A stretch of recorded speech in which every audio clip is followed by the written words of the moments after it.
We used to like sit over. Why did I do this to myself? Like several, and You know, it's apprentice. someone, And so to try to teach it, like we're.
Gerber's on. Good evening. Welcome to the May 21st, 2024 quarterly review of the Fairfield Board of Finance. I'm Vice Chair John Pola. This can be viewed via our meeting via web browser. It's on the agenda. And if you call to listen or join the meeting through WebEx, you will not be heard by board members, and there will be no live public comment tonight. Once again, this is our Board of Finance quarterly review meeting. And it is 7:34. Call the meeting to order. Let's rise for the Pledge of Allegiance. I pledge allegiance to the flag of the United States of America, and to the republic for which it stands, one nation, under God, indivisible, with liberty and justice for all. So we're moving to item number 3, to review the current status of the town's pension funds, and we have Carolyn, our go to Chair IB, Carolyn. Hey, everyone. Way. Thanks. Great to be here. By the way, just, I'm sorry, before you start, people watching at home, the backup for this material starts at page 1 of the backup. Go ahead, Ike. Great. So, yep, it's nice to be here. So this was the 3-month performance ending March 31st, 2024, which is the third quarter of the fiscal year. I'll be referencing the Vanguard handout, of which the performance starts on page 7 of the Vanguard handout. This is going to be our last Vanguard handout, by the way. If I could call your attention to that, the market value of the pensions, we'll start with the pensions, then we'll go to the OPEB, and then we'll talk about what's been going on at JREB. The pensions market value as of March 31st was $461.619 million. 3-month performance was up 3.58%. Fiscal year to date performance, positive 8.50%. This is ahead of our discount rate, which is 6.9%, but behind our benchmark performance number, which is 10.36. And that's because private equity and real estate performed kind of below benchmarks, and equity was particularly strong. So we had underperformance in private equity and real estate. Pretty much equity was the blowout performer for the period of time. The allocations in this report are on pages 8 and 9. They're the second column and they're labeled percentage of portfolio. Equity is the allocation for pensions. Equity is 53%. It's split 60-40 domestic international. Fixed income is 32.5%, split 71-29 domestic international. The alternatives is private equity, and that's 8.6%, and real estate is 5.4%. Not much has changed over time. We haven't changed the allocations. You will note something that the PE weighting is above the policy, the benchmark that we have. And that's because we would have, if this were a normal year, have reviewed the investment policy statement. But due to mitigating factors with Vanguard terminating our contract and our having to hire a new OCIO, we moved right into the RFP and hiring a new OCIO in a search process. And the new investment policy statement review will come on the heels of that. And so we're a little bit out of alignment, but we just had to put that process on hold in order to handle the higher priority item. Again, the performance in this period was driven by very strong equity returns, driven mainly by AI enthusiasm and expectations around the Fed, and mitigated kind of some moderating thoughts around inflation. Now that's about the March quarter. If I were to kind of bring you to current, today the S&P 500 hit a record, topping 5,300. The Dow crossed 40,000 for the first time in history last week, and NASDAQ sitting at a 5-year high. So that equity performance has continued. If I move you on to the performance of OPEB, which is on page 16 in the report, as of March 31st, 2024, the market value of the OPEB funds is $88.4 million. 3-month performance of that is 5.12% positive. Fiscal year to date, positive 11.12%. This is above the benchmark, 10.63%, and also well above the discount rate. And you can imagine that because the allocation is more heavily skewed toward equities, that performance is quite a bit stronger of OPEB relative to pensions. When we talk about the allocations for OPEB, which is on page 17, the equity allocation of OPEB is 72%, and that split 63-37 domestic to international. Fixed income allocation is 18%. Real estate, 7.1%. And private equity finally shows itself a little bit. For those who've been following over the past, say, 2 years, we're now at 2.9%. Private equity has been we had to wait for the OPEB funds to reach a certain size to be able to really think about making an allocation toward private equity. And now we've been receiving capital calls to private equity, and we're starting to see the private equity allocation show up in the OPEB. So performance has been strong, mainly weighted, to the equities for the reasons listed. This is the end for the Vanguard report. Vanguard has effectively signed off. Our Vanguard representative works for Mercer now. They will be exiting support for us on June 15th. Big news at JRIB is that we concluded our search for the new OCIO. We selected BlackRock. We believe it's a superior choice for us. We believe the selection criteria were based around their capabilities in the back office, their performance report and communication capabilities. I think they were going to bring great access and advice for us on alternative investments. While we prefer today to use passive investments, passive strategies for now, as you can imagine, they have great capabilities in active management. Interestingly, we're going to be an important client for BlackRock. As large as they are, we're actually going to be a pretty sizable client for them in the municipal pension space, which is an area that they are looking to grow. We're pretty large at $550 million in assets. And we're a good marquee client for them. And I think we're going to get a lot of attention from them. And they're offering us a service at a very competitive cost, very similar to what we were receiving from Vanguard. So we're thrilled to have them. It's a very comprehensive team. We will be transitioned over on time. We are not worried about missing kind of the deadlines. And we've been working, really diligently behind the scenes to make sure that those assets are transitioned from Vanguard to BlackRock, that the contracts are done and everything is buttoned up. So it's taken a lot of effort. It has really been a team effort, but we're going to make it on time. The thing that will come on the back of this, the next step, the next phase, BlackRock will be assessing and doing an analysis of our allocations, and they'll be recommending to us if they see any new allocations that they'd like us to consider.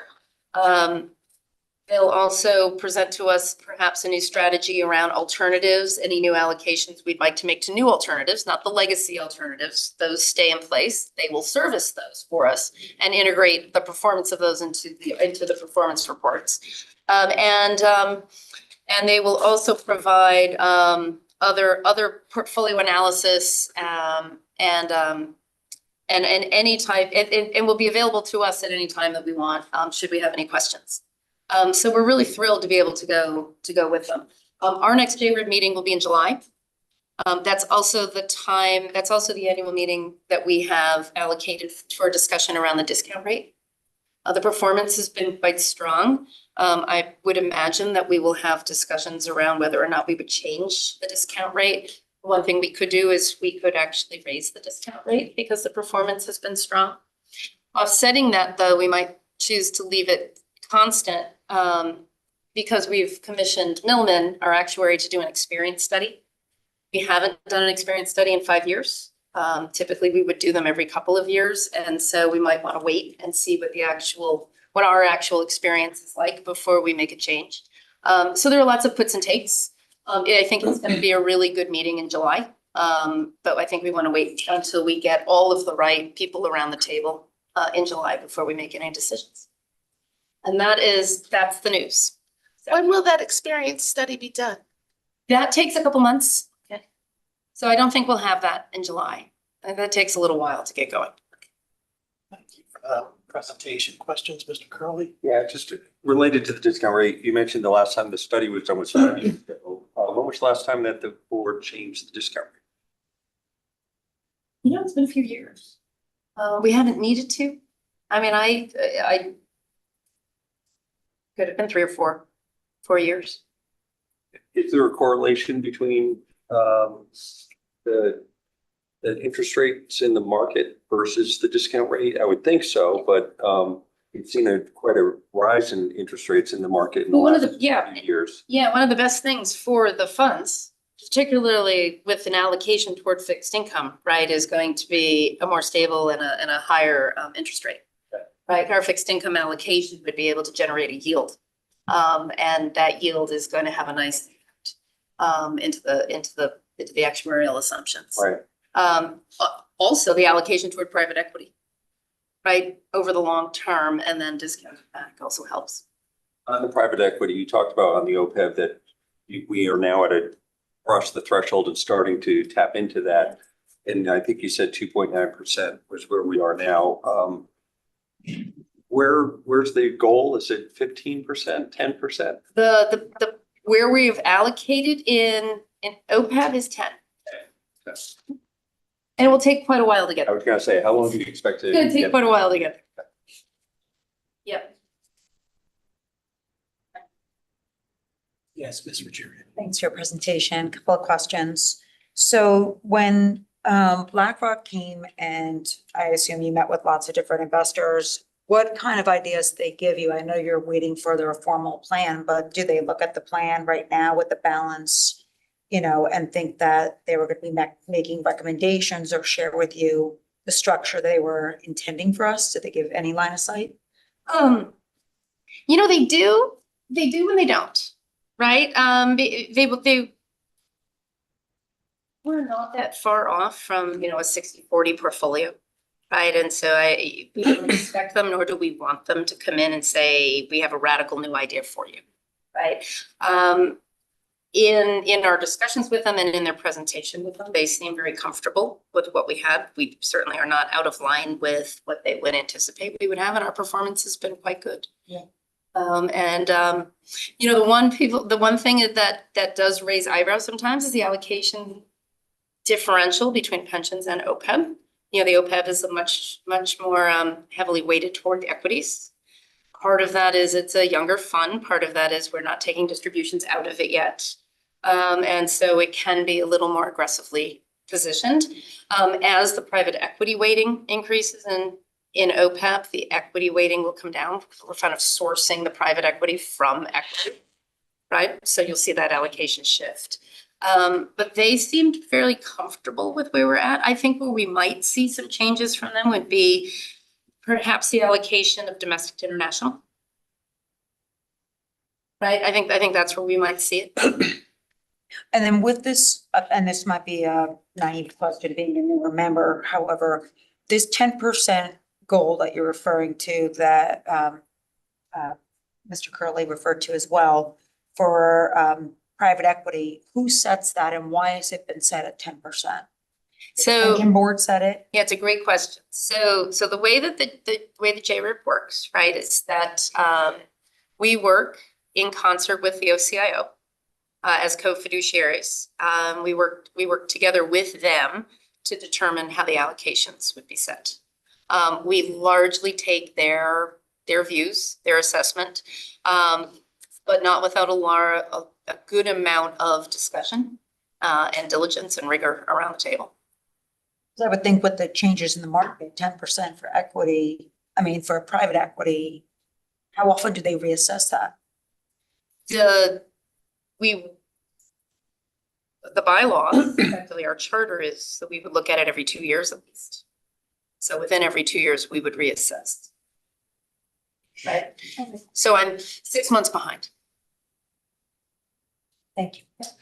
Any other board members or questions? Yes. Yeah, I have questions just to bring me up to speed because I'm also a new member. So when BlackRock takes over, like the custody will transfer also from it's at no. Custody stays with Wilmington Trust. Okay, well, got it. BlackRock does not as a matter of their business, they don't assume custody. Okay, Nor would we want them to. so BlackRock's just going to come in in an advisory capacity, and the assets are primarily Vanguard assets right now. The fixed income and the equity assets, yes. And so they will, of course, they'll be liquidated, I would assume, and then they would become likely because they're passive, they'd likely be. Okay, that's what I was wondering. Yeah. So there'll be some market event there. And we'll do that ideally on the same day, right? So we would not have the assets out of the market. We do not want to be out of the market. Yes. Question. Any other questions? Thank you very much for All coming right. tonight.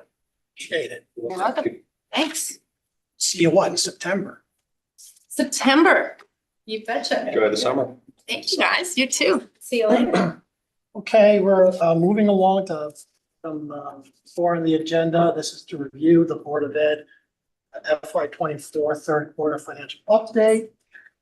So our presenters tonight, it looks like we have Courtney Laborious, Mr. Testani, Board of Ed, and fellow board members. Have a seat. Welcome. From the public's. Hello.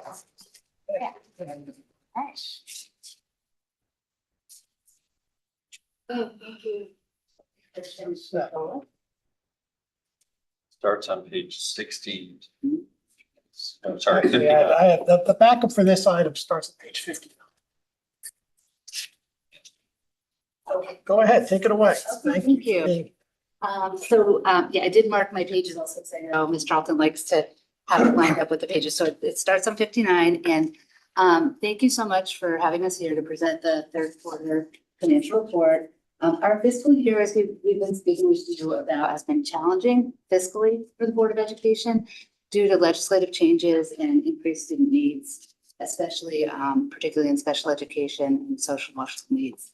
So the increased social emotional needs of students, both nationally and within our district, required significant resources and support. And despite these challenges, we managed to cover all necessary expenditures without exceeding our overall budget, thanks to surplus in certain areas. And I'll talk about them.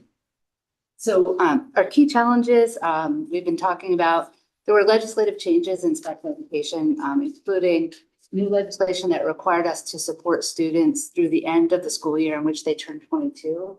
A good thing, for our students, but it was an unfunded mid-year item that came to us, and it added about $600,000 in cost to our special education costs that we didn't anticipate, as 9 students remained in the district. We also added an additional CLC classroom to meet student need. As we discussed in the budget, this is ultimately avoiding, outplacements and future higher costs, but it was an unanticipated cost related to student as well. Overall, increased student needs.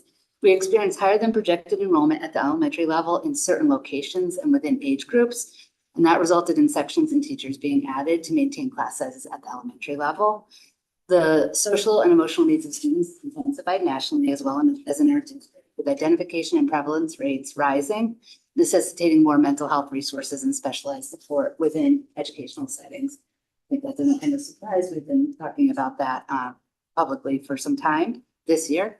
And then we had increased attendance last year in our ESY, which is our special education pool, with approximately 150 more students than the previous year, costing about $190,000 more than budgeted.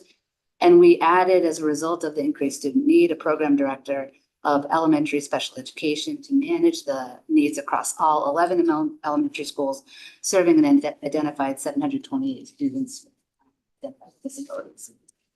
In addition, we had higher use of substitute teachers due to more long-term absences amongst our certified staff, costing about $506,000 more than expected.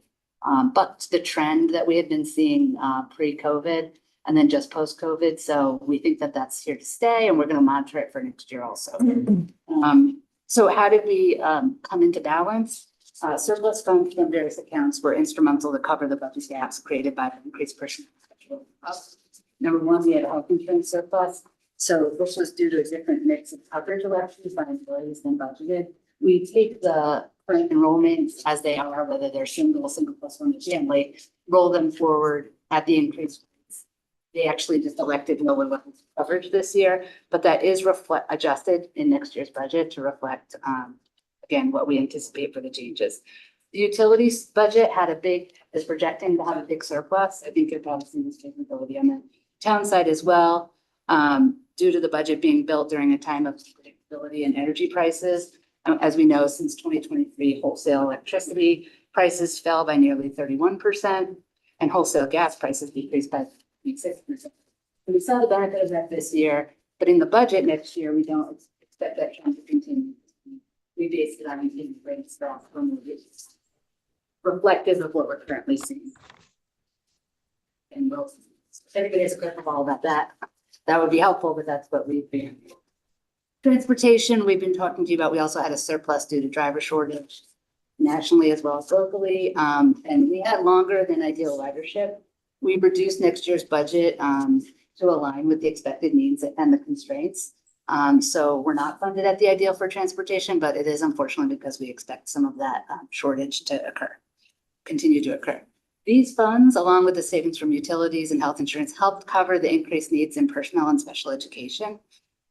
So we'll continue to carefully monitor year-end spending, particularly in areas like sub-coverage, electricity usage, and the final settlements that come in as part of the year-end PPT processes for special education. We'll provide the board with our fourth quarter report, including year-end transfers, which we expect to be in line with the trends. These points illustrate our commitment to managing the budget effectively while addressing the evolving needs of our students, needs in our buildings, and also complying with new legislation. And I'll pause there. I was going to go into detail on what is your packet phase. But if you want me to pause for any questions, Chair, on the broad strokes. Perhaps about the presentation. The item on page 63. Okay, so now go ahead. Okay, so starting on 63, this is a full situation of our budget transfers, revised budget actually reduced as of April 30th, and the encumbrances, and then our projected additional expenses following total expenses and our projected balances. I'm going to focus on the projected balances in my summary, but if you have any questions on any of the other items, feel free to ask as well. So the first major category is personnel services. Again, we spoke about that. That's a negative 1.1. And this category includes all staffing, salaries for teaching, certified support staff, administrative staff, custodial staff, sub-teachers. This is, as I mentioned, increased use of long-term subs, additional staff for elementary sections, and higher enrollment in summer. That's where you see the negative balances that we would cover. Specifically, we added 5.9 teaching staff at the elementary level, 0.5 FT at the middle school, and 0.7 at the high school. The additional CLC classroom staff of 3.8 is reflected here, as mentioned. And we had the higher use of the extended absence substitutes as well as summer school. That leads to that gap of projected gap of about 1 million.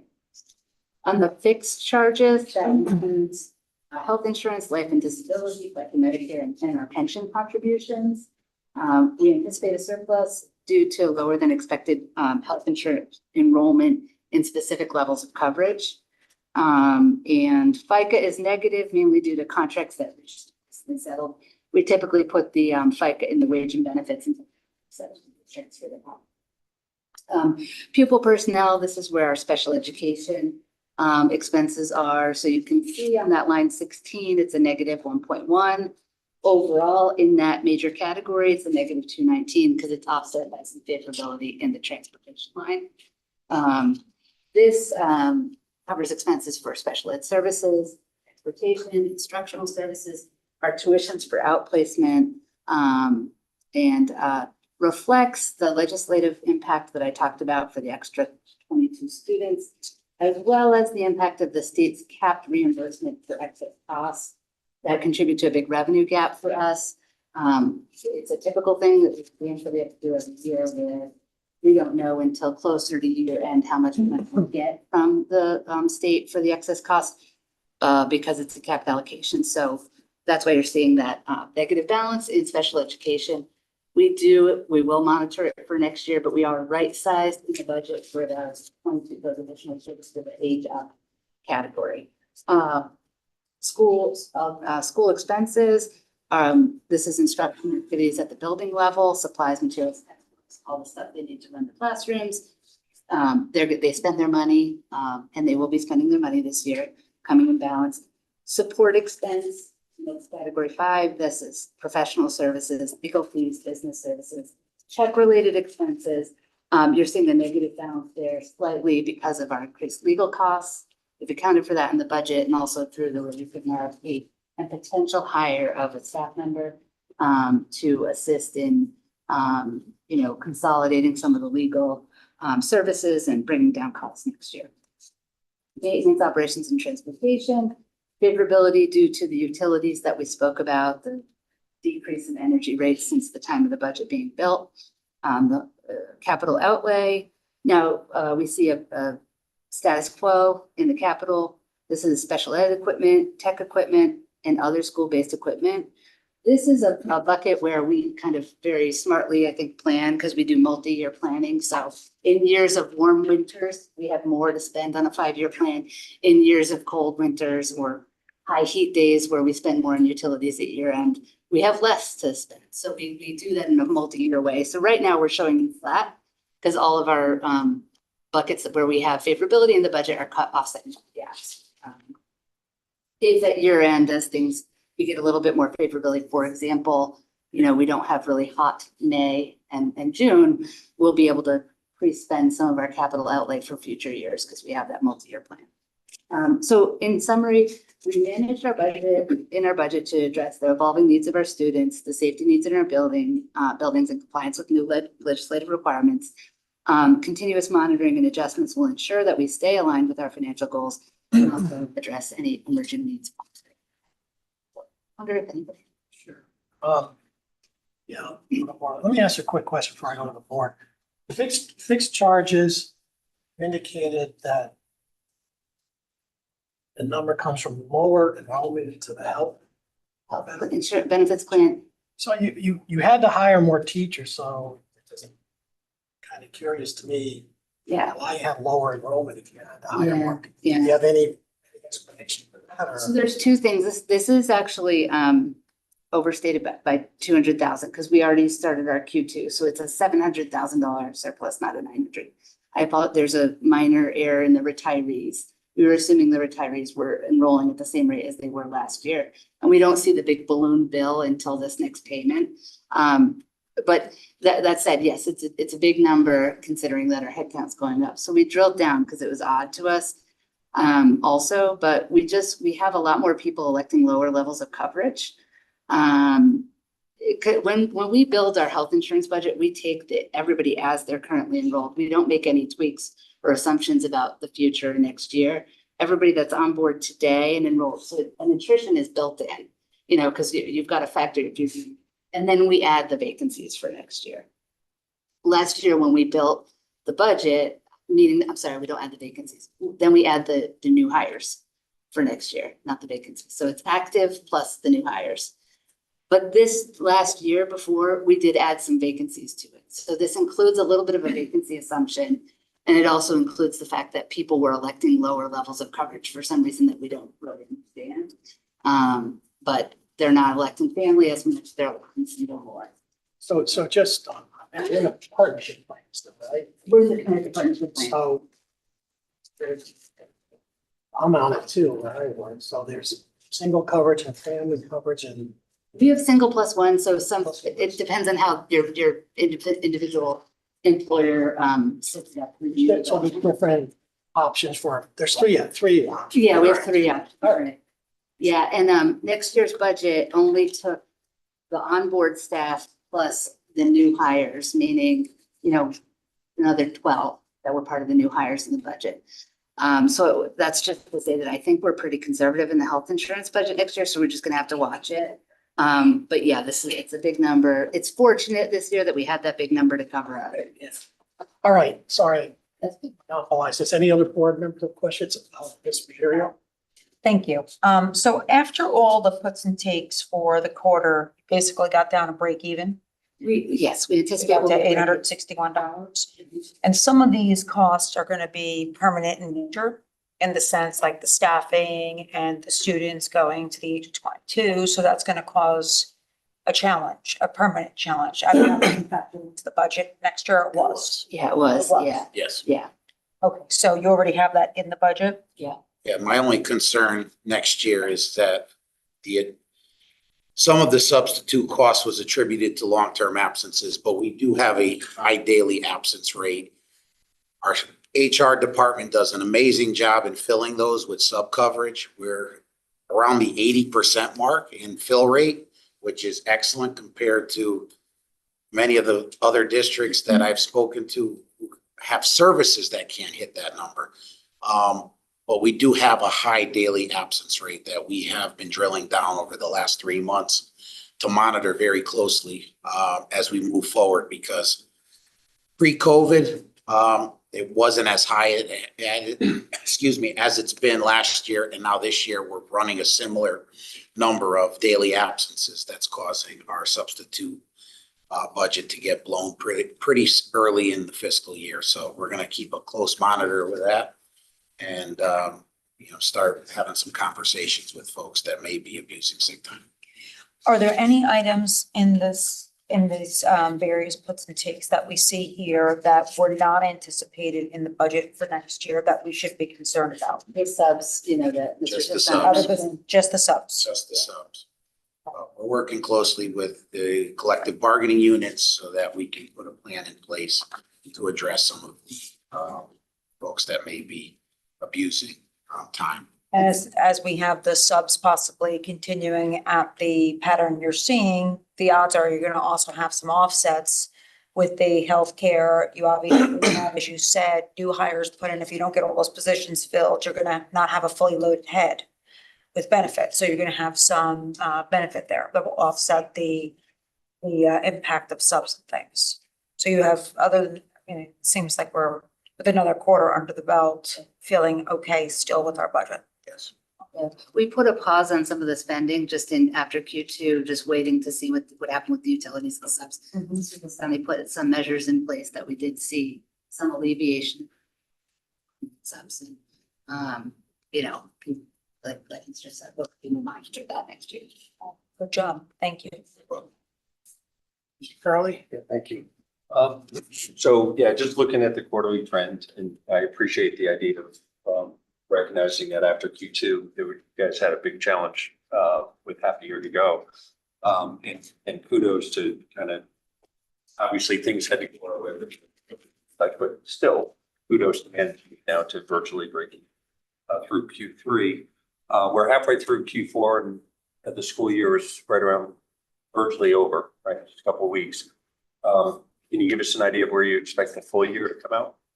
Yeah, I talked to Mr. Castano this morning. We do still expect this to be on trend. Now, there's a lag in our utility bills. We only paid up through March, so we're drilling down on that, like we're actually hand looking. But it wasn't that cold, so I expect that this way. It was even a conservative estimate in the next few months. Utilities, so knocking on wood, we don't have a lot of air conditioning going on. You don't foresee any surprises in We don't. Q4? We don't foresee any surprises in Q4. Yeah, we don't. No Weather boiler looks very issues? mild next. And I'm still holding a little bit of, don't put that out. Don't put that into the universe. But we do, and there are things, like we said, there's little bits that I hold just in case, and then people know that in 2 weeks, we release that and they're able to appropriately buy it before the end of the year. So we feel pretty comfortable about the budget at this point. Much better than after Q2. Anybody else have a question?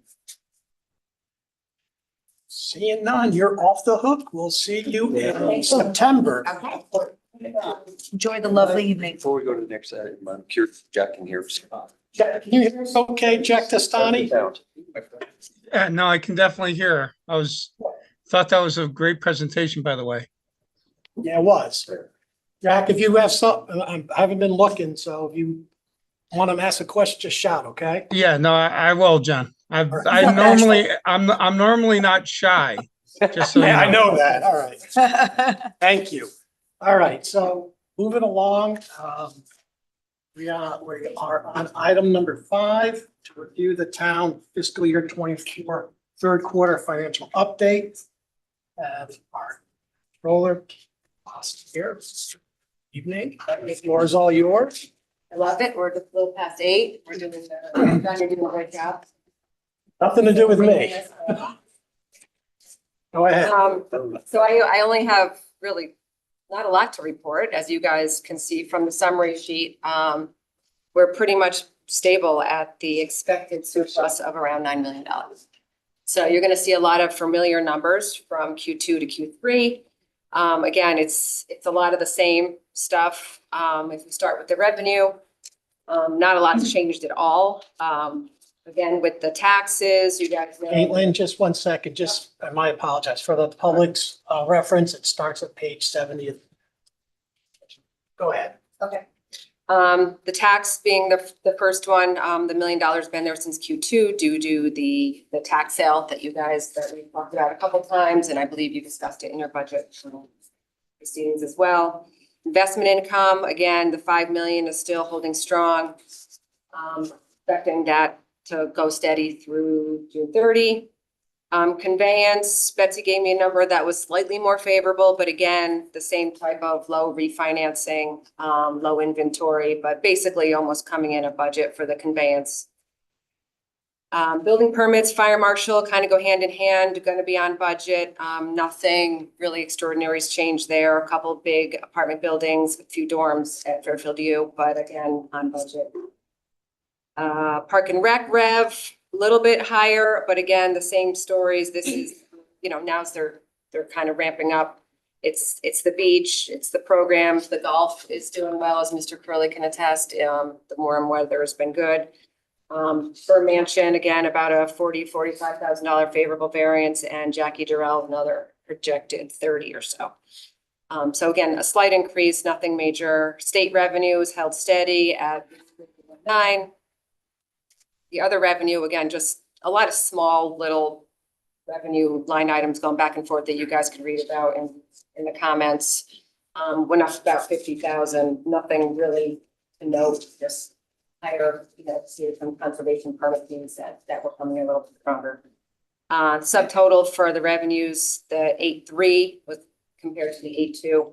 So we're basically trending on track for revenues. Does anyone have any questions on the revenue? Again, it's nothing I don't think I didn't say in Q2. Hey, Caitlin. Yeah. Hey, this is Jack. How are you? Good, how are you?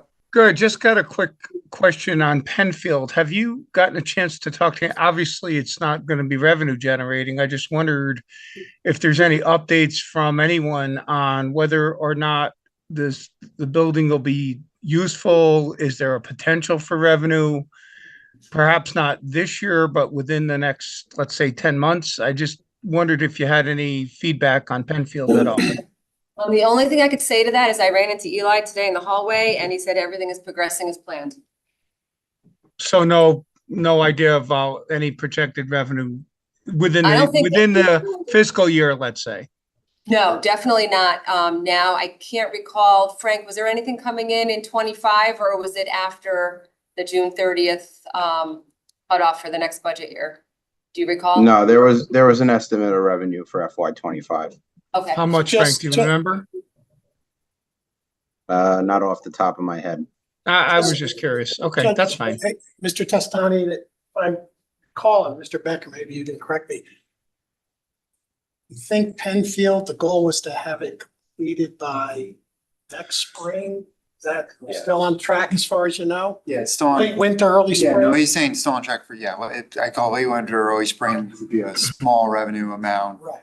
that might get captured into the 25, but nothing at this point for this. Right, all right. So we're the next spring, Jack, for a little bit of the upcoming fiscal year, we might get some revenue from it. Okay, good. Let's hope, right?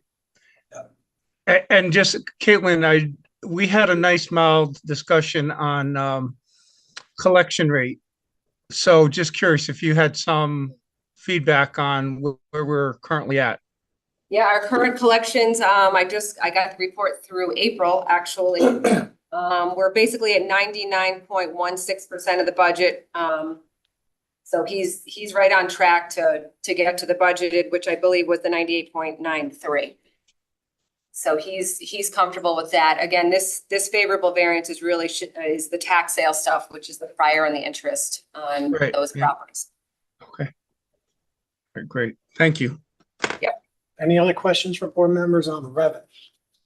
Yes. So far right now, do you see us on track for the fourth quarter as well? Yes, this is, I spoke with the tax collector today. They're going forward. 4 properties of the 14, I believe, have been paid for the tax sale stuff. The 10 are going forward. I believe it's a June 18th date on that. So that's basically where the $1 million is coming in. On the investment income, because that's the biggest chunk of this revenue, right? We had a conversation with Fidelity, Schwab, David Becker, Frank, Bill Gerber, and myself, and Ken Brockfeld. And looking at the numbers, it looks like the 5 is holding. And for the state revenue, the money's already in the bank, so there's no, that's already in. The 1.9 is already set. That's great, Caitlin. Nice job. Other board members, Mr. Walsh? Yes, Caitlin, on the general taxes, prior year's levy, just on delinquent taxes, did you say 4 properties have brought in $1 million? No, I'm saying for the tax sale, Yes. How much has been brought in for the tax? sale? 800, 800 grand? Yeah. And how much is expected to be brought in? maybe another 2. 2 million or There's 10 more 200,000? properties that are coming in, so it's gonna be favorable of 1, because right now we're under budget by 1, so another million's gonna come in. When you say 2, you say, is that 200,000 or $2 million? 2 million? Which will be a total favorable variance of $1 million over budget. All right, I have nothing on general taxes anymore. I have other questions, but Have other revenue questions? yes. Go ahead. Oh, okay.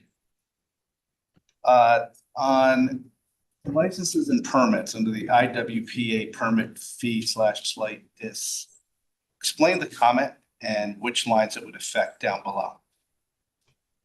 The one right below it. So basically they had a reclass of revenue, so they've taken in nothing for that top one.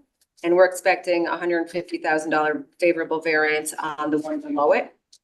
So we're under budget by the top one by 57. And on the health and food services line, you said that there was a increase in fees.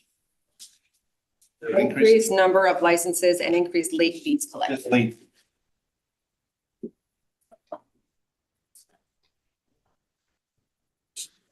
The town clerk certified copies line, item number 42313. It says increased market and certified copy activity from funeral homes. Yes. So basically, am I led to believe, what's the activity from, has she told you? The And- funeral homes? Well, it says increased market, so I don't know what market, I presume real estate market, so the real estate market's been up. They've been getting more certified copies in. Yep. So they're already over budget. If you look at the Yes. actuals, Yep. 134 compared to a 110, and that was as Yes. of March. I noticed that because it should mean that there should be, I think, more conveyance taxes than there is, or I don't know. Conveyance is the big number, right? So she's at 1.7 compared to a budget of 2.150. Yeah. So I'm that's trying where to- she's saying, but those 3 put together, basically, she's saying she's gonna be under budget by like 85. I mean, it's minuscule, but it's close. Okay, Because the budget would be the 330, the 2,150,000 and the 110 put together.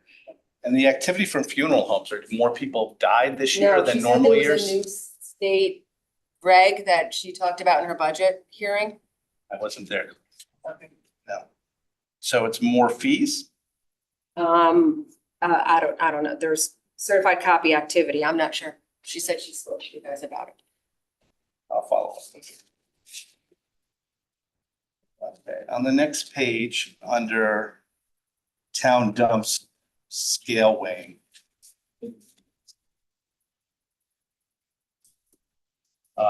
Did anybody from solid waste explain why there's less tonnage? Well, A, there's a lag, and B, there's less tonnage. That means that the expense goes down. So those two always met each other, because on the fees and pros line, where we actually pay to haul it away, since there's less waste, we pay less. So those two, the lower revenue, Yep. correlates to lower expense. Yes, I saw that in the expense fund. But is the 8 months, the lag, is that's really just a timing issue, correct? So that should come back to normal, correct? Right. On that? So really, the real difference here is going to be on the lower tonnage we're receiving. And what's the reasoning why we're getting less tonnage? Well, I have no idea, but we're paying out Find that less out. too.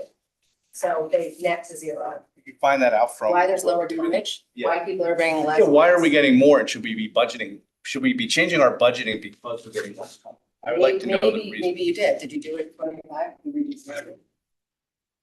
Can't remember what we did in the budget.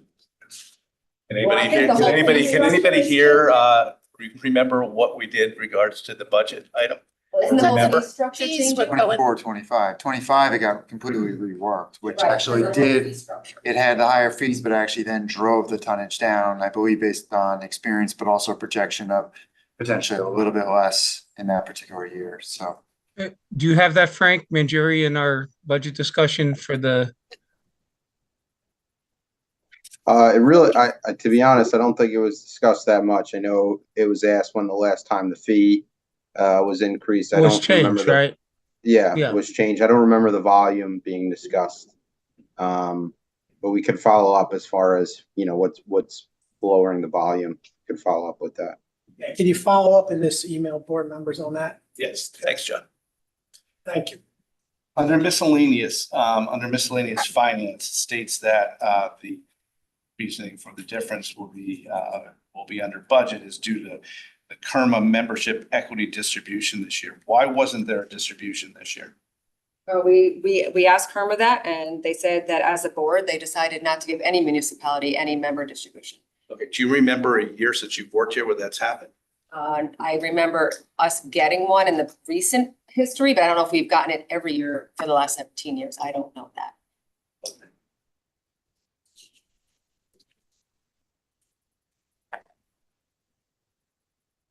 We have the email from Kerma I could send you if you want. That'd be great. That'd be great. On page 3, the last page on revenue, the parking authority lease, it says in negotiations. Where does that stand? It just seems like that's just dragging along quarterly after quarterly, like it just is not happening. We're getting no revenue from that. I think it's not getting any revenue. I mean, I speak on that. We did met several members of the finance staff along with the board chair and the individual that runs the authority day to day. And it's now, we're gonna have to set something up that involves the town attorney for selectmen, other staff, because we're not making progress. They have a viewpoint that they've expressed multiple times dating my arrival, and then at that meeting that they don't think they charged the amount that they are each year at this point. But the financials, when we've reviewed them in finance office, it doesn't back up. There was a lag during the COVID window. They were given numerous discounts, if you will, on how much to pay. Their revenue is now back at least on par to where it was before. And their reserves have, if anything, they've swelled. They're actually more than they were pre-COVID. So there's no reason not to pay, but This is for the. Why don't we sue them for their sue them to get money out of their reserve? so this is why we decided, this came up at the end of last week, and we're scheduling something that involves the town attorney now. That's that. I'm not sure that essentially if it's going to come to suing or not. I mean, that's a separate discussion, but the town attorney is gonna have to get involved. It's at the point where I can't sit there myself and say, or with our staff and argue to make the payments. We argued all the numbers 20 ways to Sunday. It doesn't add up not to. I've looked at other parking authorities, including a municipality that runs at lower price points and actually runs stellar facilities. So there's no reason. Or are you saying that they're pretty much making the same amount of money that they were making, that the money's coming in, that they're over reserved? And their new position is we shouldn't be paying the whatever. At one point in time, the budget was $333,000. And at least that's what we thought it was going to be. That's what we budgeted we were going to receive. And their position is pound sand, you're now getting zero. I'm not sure that I would argue that it's ultimately that it would be zero, but they definitely believe that the 300 amount was tied to the bond that was done years ago. That bond's long been paid off, and they believe that they have a lengthy list of capital projects that would lead their reserves and their operating down. The problem, of course, then being that the town has budgeted to take that revenue in, whether it was because of the bond or not. The town does certainly also provides a number of services at in-kind rates, but certainly not at market.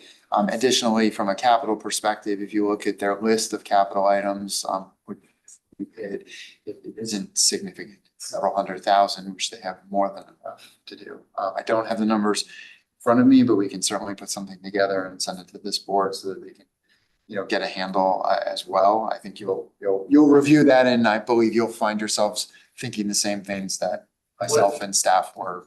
Has the administration considered stopping the in-kind services? Just stop them immediately and let them pay for them out of their own reserve.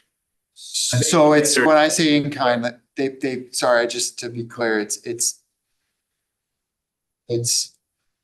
probably the wrong phrasing to some degree. We do receive funds back from them for it. However, if they were to go to at open market on some of the pricing, I venture that they'd probably pay more money than what's been negotiated. So they pay a portion for the finance staff to do the work, they pay a portion for DPW, things like that. But it's, again, we've brought up that they're not paying truly at market, and paying that payment, it's a budgeted amount that's due. And whether the bond was paid off or not, the arrangement has been that they do that.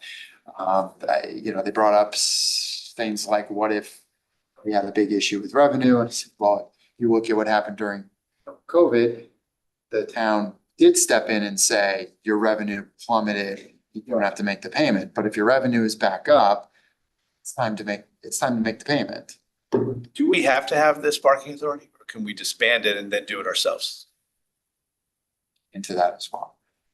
Others do it differently. I mean, Westport would be your first model. Police department actually runs it in Westport. They coordinate all of the snow plowing, things like that. They actually don't necessarily do all of it through DPW. They do it separate. They have a whole arm that manages it. So I've begun them and some others trying to look at how much they actually charge a lower fee, I believe, than where we're at right now. There's a number of different models, as you'll find. It's hard to benchmark a specific, from town to town across the state, because everyone seems to do it a little bit differently. But it does seem that in this particular instance, the amount of that, at a minimum, they can pay the 300. That shouldn't be a problem. So do we have a lease with them, right? It's expired. But it still would go month, still? Okay.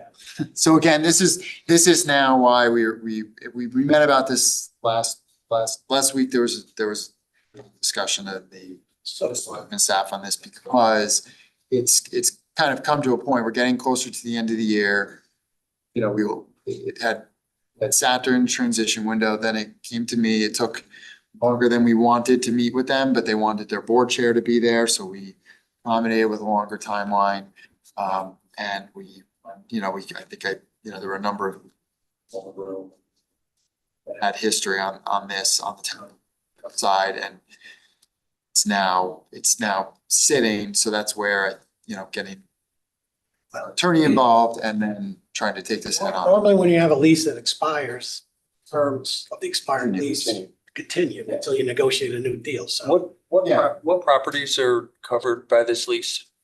Is it just the train station, or is it more than that?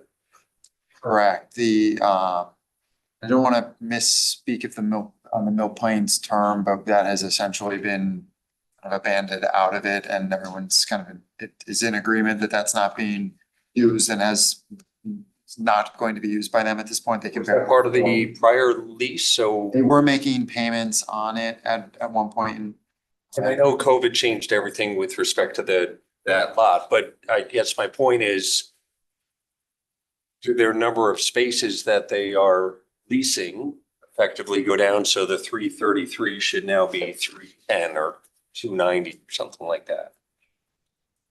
So I want to miss that. and I don't think you need to negotiate Is it public going about. No, I'm just asking about I would what know- properties it covers, that's all.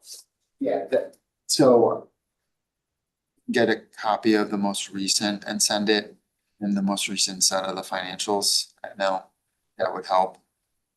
Again, I just don't have it. Yeah, that's fine. It's been about, 3 or 4 weeks before I put the document in front of me, so I don't want to say something's in a lease or not in a lease in a public meeting. But I would note that on the bill plane, in most of the discussions had so far, it's pretty clear that in a post-COVID environment, they couldn't, they tried. I mean, Exactly. they used to have a small oversell rate. They had a huge wait list. They're at a point now where if you wanted to get a parking pass tomorrow, you can walk up and down, right? Now, the advantage of that, of course, is that that has all allowed them to at least get back up to let's call it par from space standpoint. With 5 weeks to go in the fiscal year, effectively, do you feel like this is going to be resolved in 5 weeks? I would say low probability based on what you're telling us. I call it medium probability. Certainly trying to find. If you have some type of resolution, I think we should just let the board members know. If not, we should make sure that we get an update on this. I don't know, June might be too early. One more meeting in our first meeting in September. Just throw that out. Yeah, and we'll put something together so that you have some of the documents and see, the current financials on it. I think that'd be helpful. I think for the board to see this. Mr. Walsh, do you have any other questions? Not on revenue, no.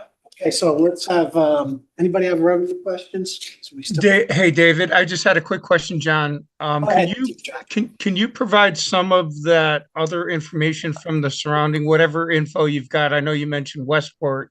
I just think it might help the board to get an idea of what other communities are doing. That's all. Yeah, absolutely. Perfect. That'd be great. Thank you. Appreciate that. Thanks, Yeah, John. no, and same on that, if the board members have what's on it or analysis, for all ears, because this is something that is clearly not quite working right, that needs attention. I mean, I'm with Mr. Walsh. I don't know why we can't just disband them. It's a town, just eliminate the whole, let another entity run it. I mean,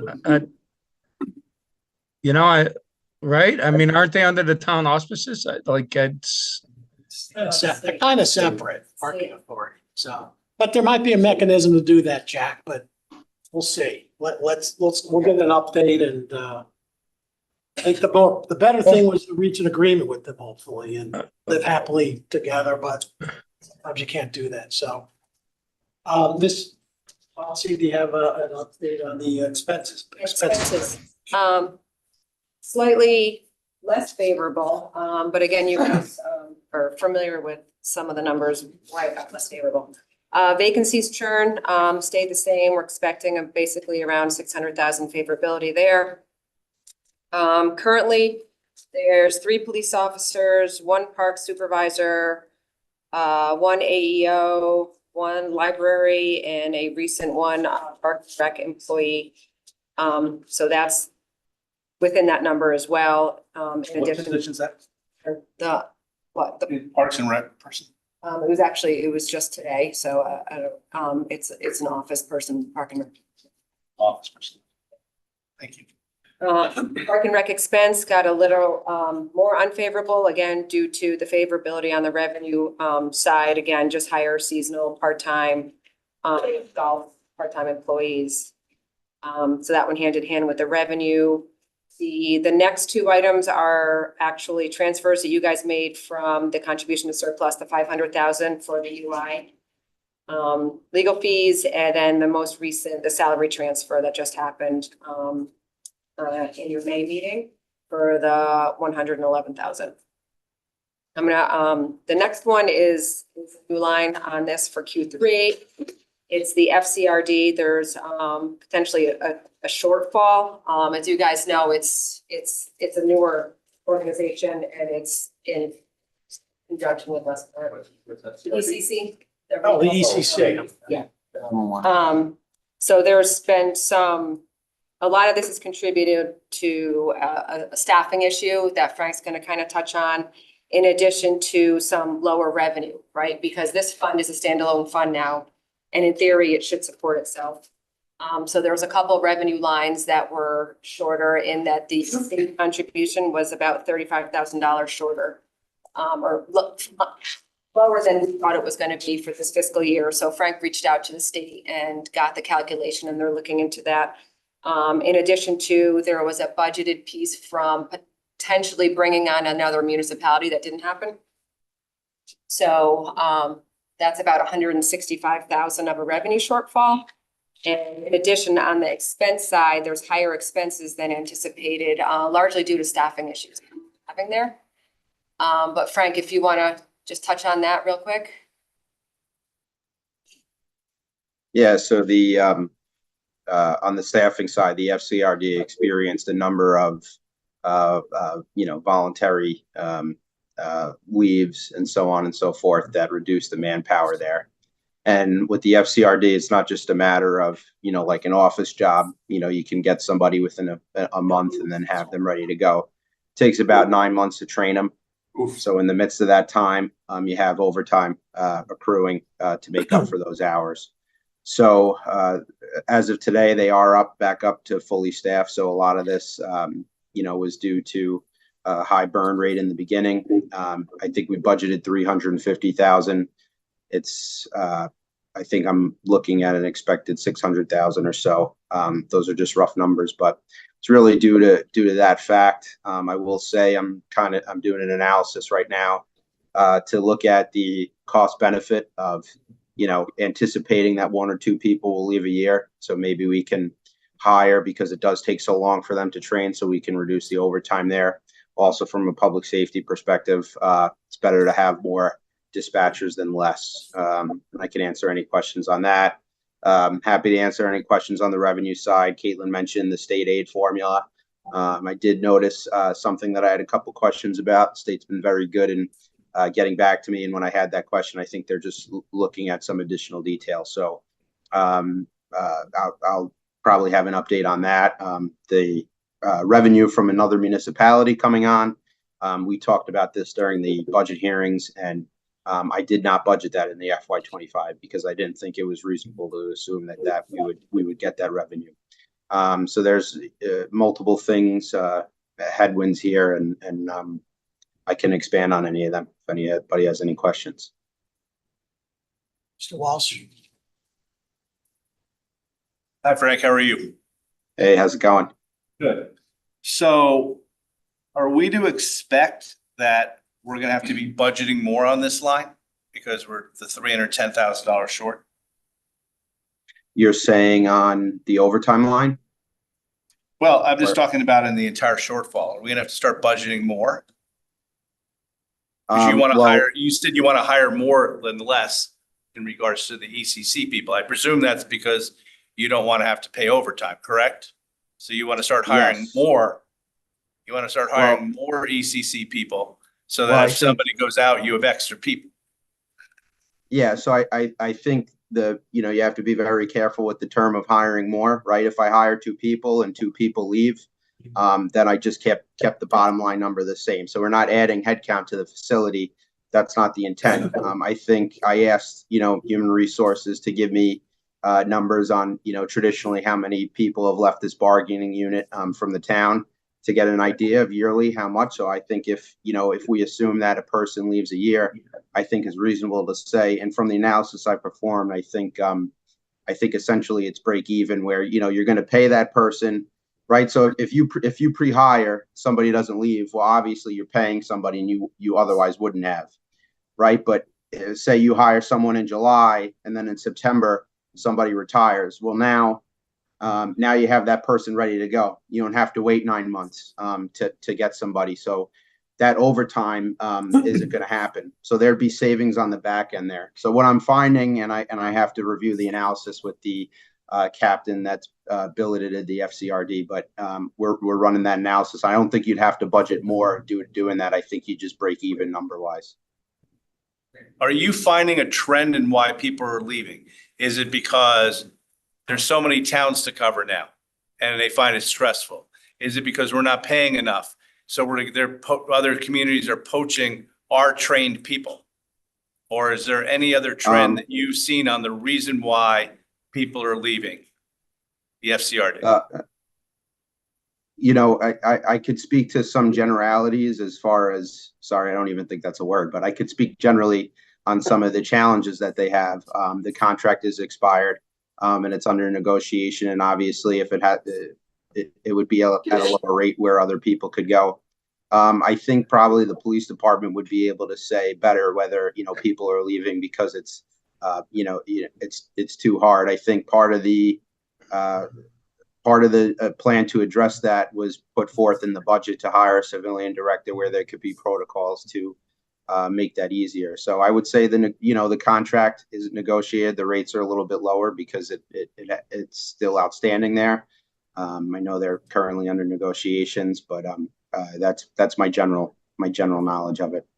Hey, Frank, just to dovetail off of Jim's point there, would you reach out to the chief or deputy chief and maybe they could provide like a brief overview to us to get to Jim's point on what they think this trend is?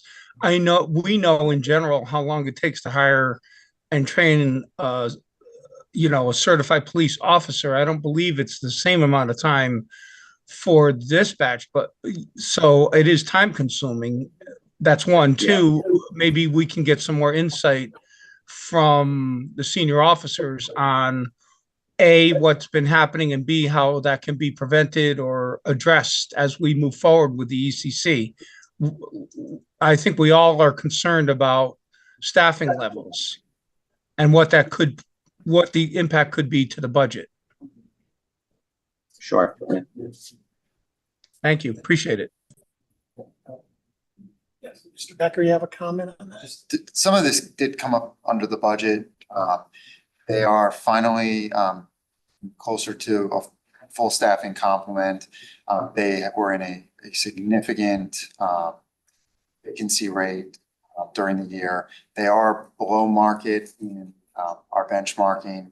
We've had numerous employees come in, actually go through the training and then leave, which is a kind of a double hit for us. They spend 8 months roughly trained. While they're being trained, they're not working, they're sitting side by side with somebody, so they're not taking it completely on their own.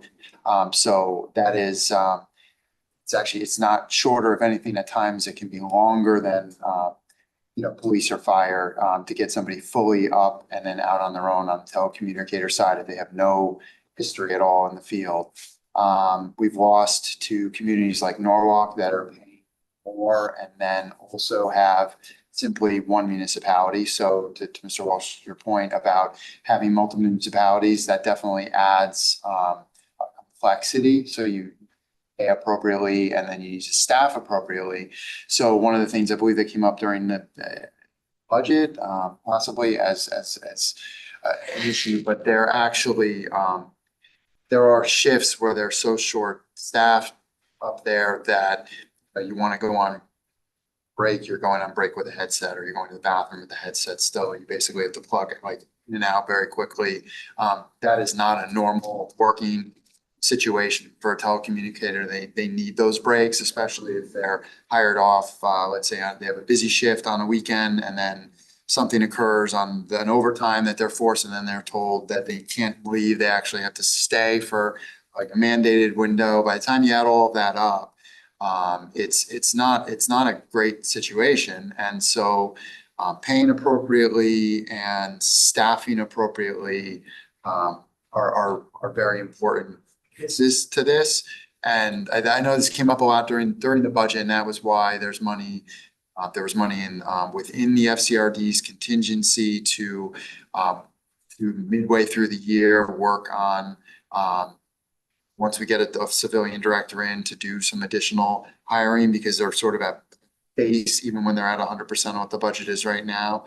But they've worked very, very hard to at least get up to that full staffing now and try to maintain that while waiting for a new contract and a new director and those items. But that was all during the budget. A lot of that was covered. Actually, it's because I've experienced this at work, dealing with Bridgeboro went through. It's a vicious cycle you're going through because they went through the exact same things. You're making people work a ton of hours, overtime, they get burnt out, they end up leaving. it just keeps happening and happening. So you have to get on top of this, and you have to pay more, you have to hire more staff. You have to get a director. What's going on with respect to that? Are we advertising for that? And So the control board has placed a vote recommendation, and we're currently working through terms with the director. Okay, you have some. So we are in that process. We are hoping very much so to have that done hopefully in the next week or two finally. We're very, very close to that. There'll be a contract. It'll have to go to, those contracts should go to the Board of Selectmen. I think historically, this instance, we are now going to, so we're trying to get on for the 29th. If not, it would be the plan. So we're almost at the finish line. Okay. And then obviously that person would have to give their, that's where they are. And so there's a little bit of a window, but they're clamoring for that because it's a big Okay. puzzle. Thank you. Mr. Walsh, any more questions on this and expenses? Any other board members on expenses? Go ahead. Go ahead, Miss. I wanted to, for vacancies and churn, I'm assuming that's, open positions. Yeah, there's a few open ones, the ones I listed, there's 3 police officers, supervisor or the superintendent of parks, an AEO down at DPW, a library, and in addition to churn, other positions that are open. What about our COO position? And That's next week. so that starts, where do we stand though in the backfill for the CFO and the COO? Do we have any candidates in the hopper or what, how's that going? Over to you. That would be, there's nothing, You want me to answer that? yeah, let the, Mr. Gerber, go ahead. First, Gerber, go ahead. Yeah, we made an offer to a candidate and he turned it down. And that was towards the upper end of the range. But and we had a second candidate. It was sort of very close and he withdrew. So we are most likely going to use the search firm that we used last time around and go broader national on that. For the COO role, what are you doing there? Are you going to use the search firm as well?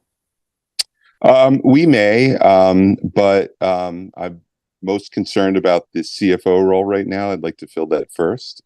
Yeah.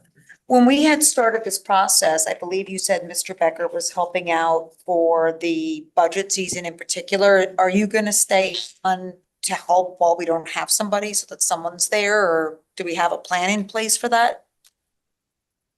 Mr. Becker, in my view, is doing a fantastic job. So I would hope that he would stay on till we have a CFO.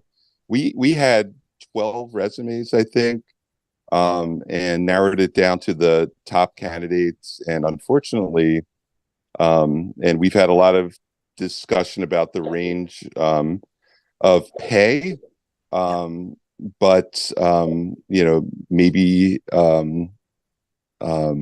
hopefully we'll have better luck, but the pay was not enticing enough to get the people that we wanted. Do you think that the pay was a driver in that person that you made the offer not taking the role because you said it was towards the upper end? Was it specifically the salary on why they didn't take it, or was there anything that we should be concerned with or worry about that wouldn't be attractive to a candidate? You know, there may be multiple reasons, and not sure how. I mean, we did ask.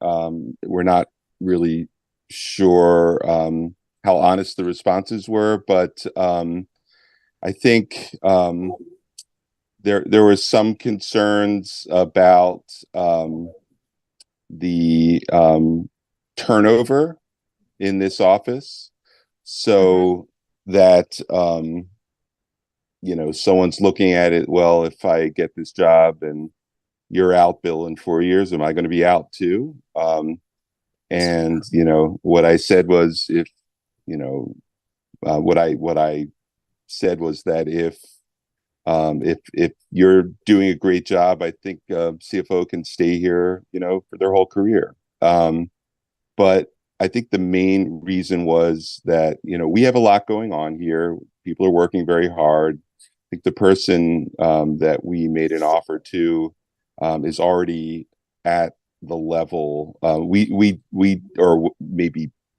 became brought up to a level during the process that we were at the upper end of the range.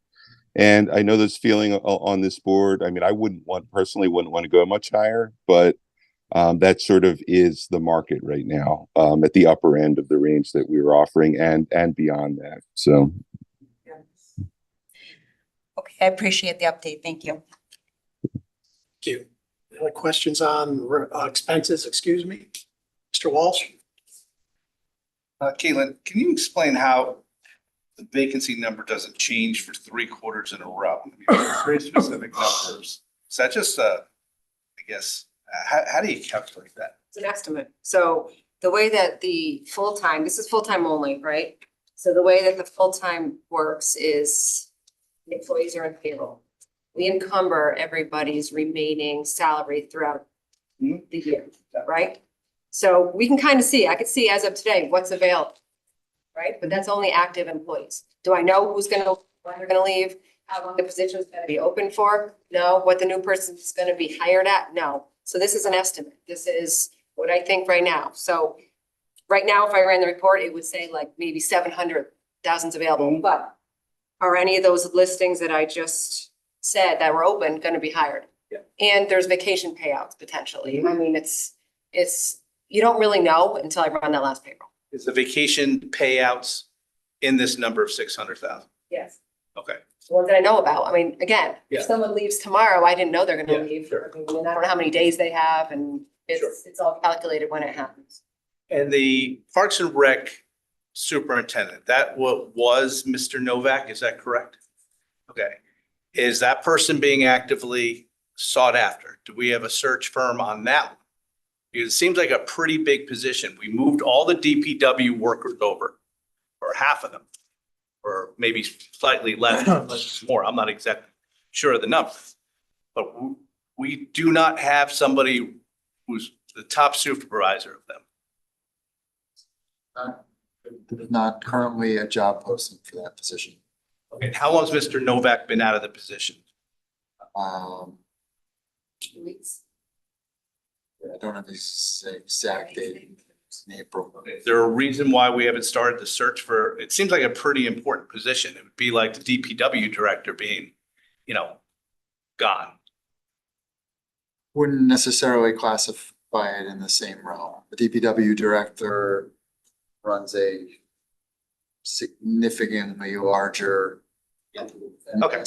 This is an individual superintendent who supervises several superintendents and another supervisor. So it's a layer between the director, but not on par with the DPW directors. And so there are numerous supervisors managing those lanes. They're still managing right now. Directors of Parks and Recreation is.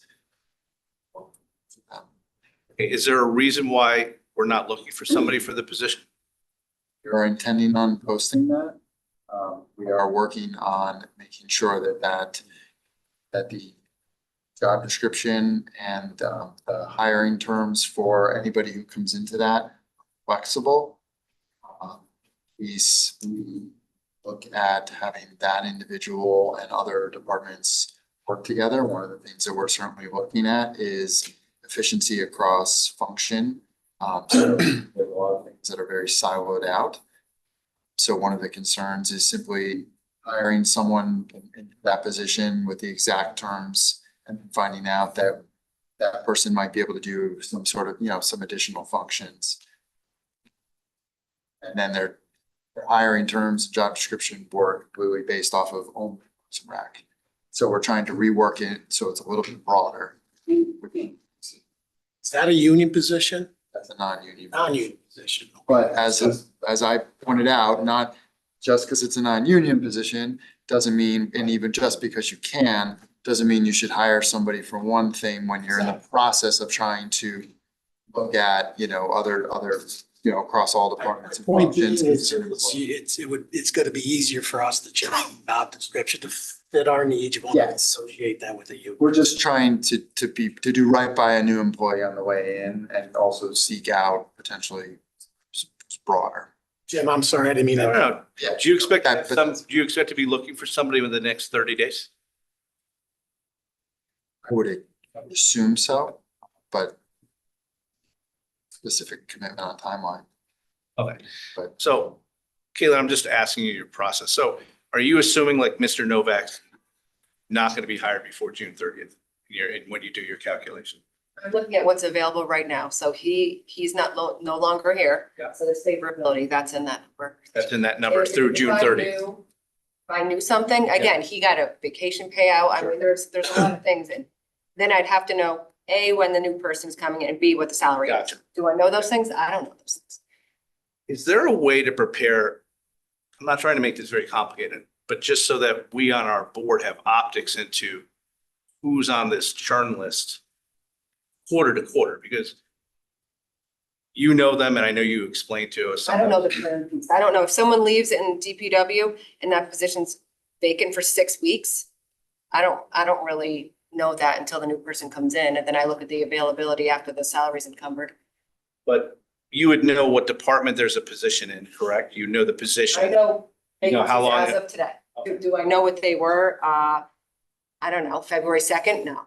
Okay, but would you be able to say, give us the position, the department, how long the position's been vacant? Of the ones that I just Yeah. listed, yeah, because there's only 5 or 6 of them. But Yes. do I know what happened from July 1 through today? Could I list that? No, I couldn't. No, I'm not listening. I'm not asking you to list everybody from July 1st. I guess what I'm looking for is, although that's part of it, correct? So some of it could be Well, something it you left falls on out in the July numbers. 2nd, It and they could have falls been. out in my availability number, because that salary's gone, and if there's new salary in, then the availability becomes less. But if it's still open, that availability creeps up higher. Okay, how hard would it be to prepare something that shows you the number of people that you just gave us the number of? How long that position's not been filled? And then what the calculations for those people. I would reach out to the department heads to get that. Okay, There's not a click of a button. Okay. These 3 officers, because of the way that it all happens, the officers get promoted and everything. Do I know exactly how? No, I don't. And the laborer and DPW, again, there's all these laborers, right? And then someone leaves and it's a whole ladder effect. Do I know exactly how long that position is? No, okay, but the departments could do it? I mean, if I reached out to every department head that I listed on there, I would have to ask them. I don't have that information. Okay.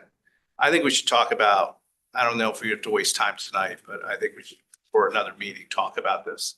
So that we have visibility on who's coming, who's going, how long they've been out, whether a position's not been filled for, 9.5 months and is still there, because it comes up in regards to, us doing budgets for this, whether we even need the person. I mean, if they've not been there for 9 months, why are we still funding the position?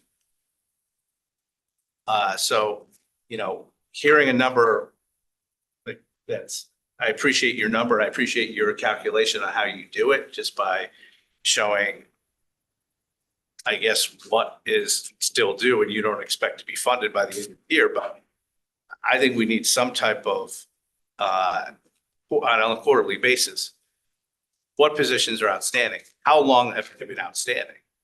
And even an estimate from the first selectman's office on how long do you think they're going to be outstanding? Does the administration have a problem with that? The administration agrees with that, and Frank has been working on trying to rework how we look at this. We've been doing some work in the Munis module related to it, and we do have some discussions we need to have with HR and try to work with it, but I have the exact same question. It doesn't, Caitlin is working with the best information that she's getting and the best system on it.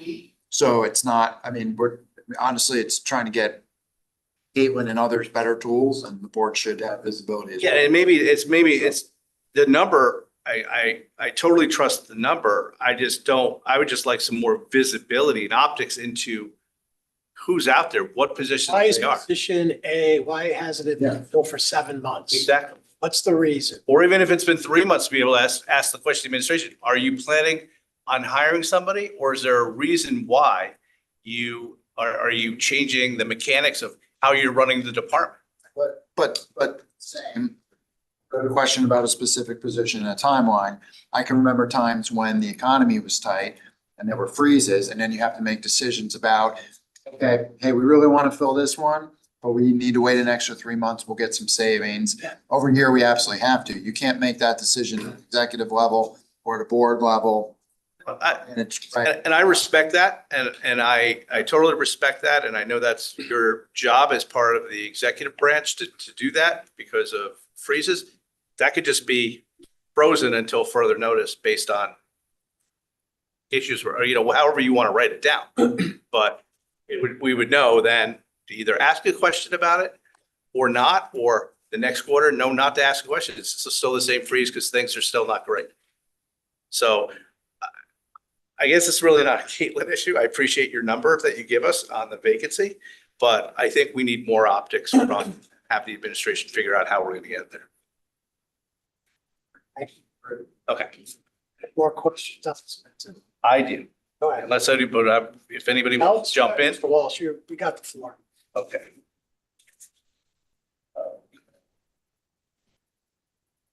Caitlin, on the first page under retiree benefits, this is just a general question, but it's the same question, so I'm not going to break it down by object line, but there's a number of spots where it's a savings of $10,000 under life insurance, savings of, long-term disability, $15,000, and then also they're under active employee benefits under life insurance, $10,000. Is that just because the quote came in lower than we budgeted when the final quote came in? But that was all just.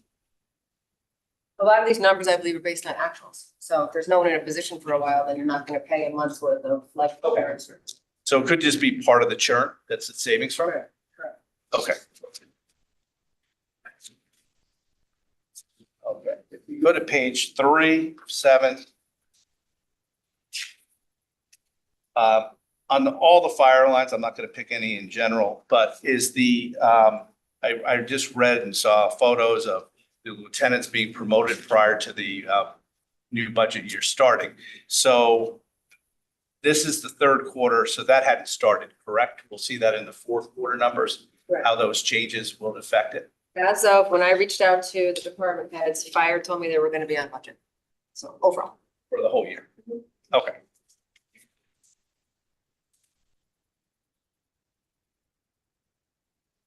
On the top of page 4, leads under communications. The reason for the overage seems to be that you expect it to be $17,000 over due to an increase in the mobile investigative devices and procedures. Do departments just purchase whatever they want without looking at their budget, or they could just start purchasing more mobile devices than they ever thought? It wasn't given year? purchasing mobile devices, it was mobile investigative devices, so it's what they need to investigate more electronic on the detective side. Explain what that means again. I'm sorry, I'm not understanding what. I don't believe they're buying more mobile devices. It's the tools they need to do investigative studies due to mobile, like a kid brings in their cell phone, right? And something happens, so they need now new tools to look into how do I go and investigate something on a cell phone. And so, It's just new. okay, so it could also be that they have a license on some investigative device service, and now this year's cost went up. Could it also be that? I mean, it could be that, and knowing that they're under budget in other lines, I prefer them to, because they always say, oh, I'm over budget on this line, can I hit this line instead? And I say no. Because I want the budgeting and the actuals to be accurate, right? So that when the budget's up for next year, it'll be a true reflection of what the expenses are, as opposed to, I'm gonna have something hit the incorrect line. Okay. So knowing that they had underages in other lines, I say, go ahead and go over and over. Okay. I appreciate that.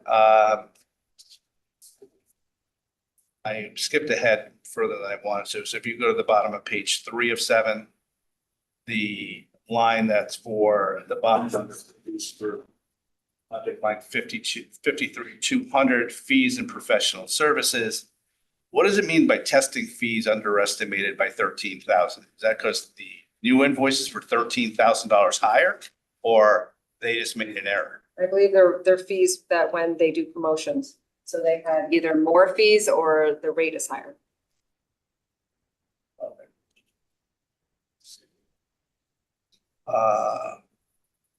And if you could just explain your comment under maintenance, repair, and automotive, because it looks as though we are going to be, it's 268,086, correct? Yeah, that's favorable. That's favorable. Those are all the So outside explain jobs. to me, that's all the outside jobs because they're giving us more their money, transferring it over to us?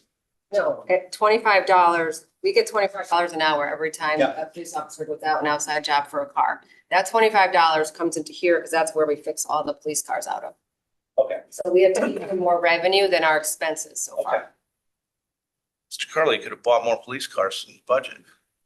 There you go. Next year.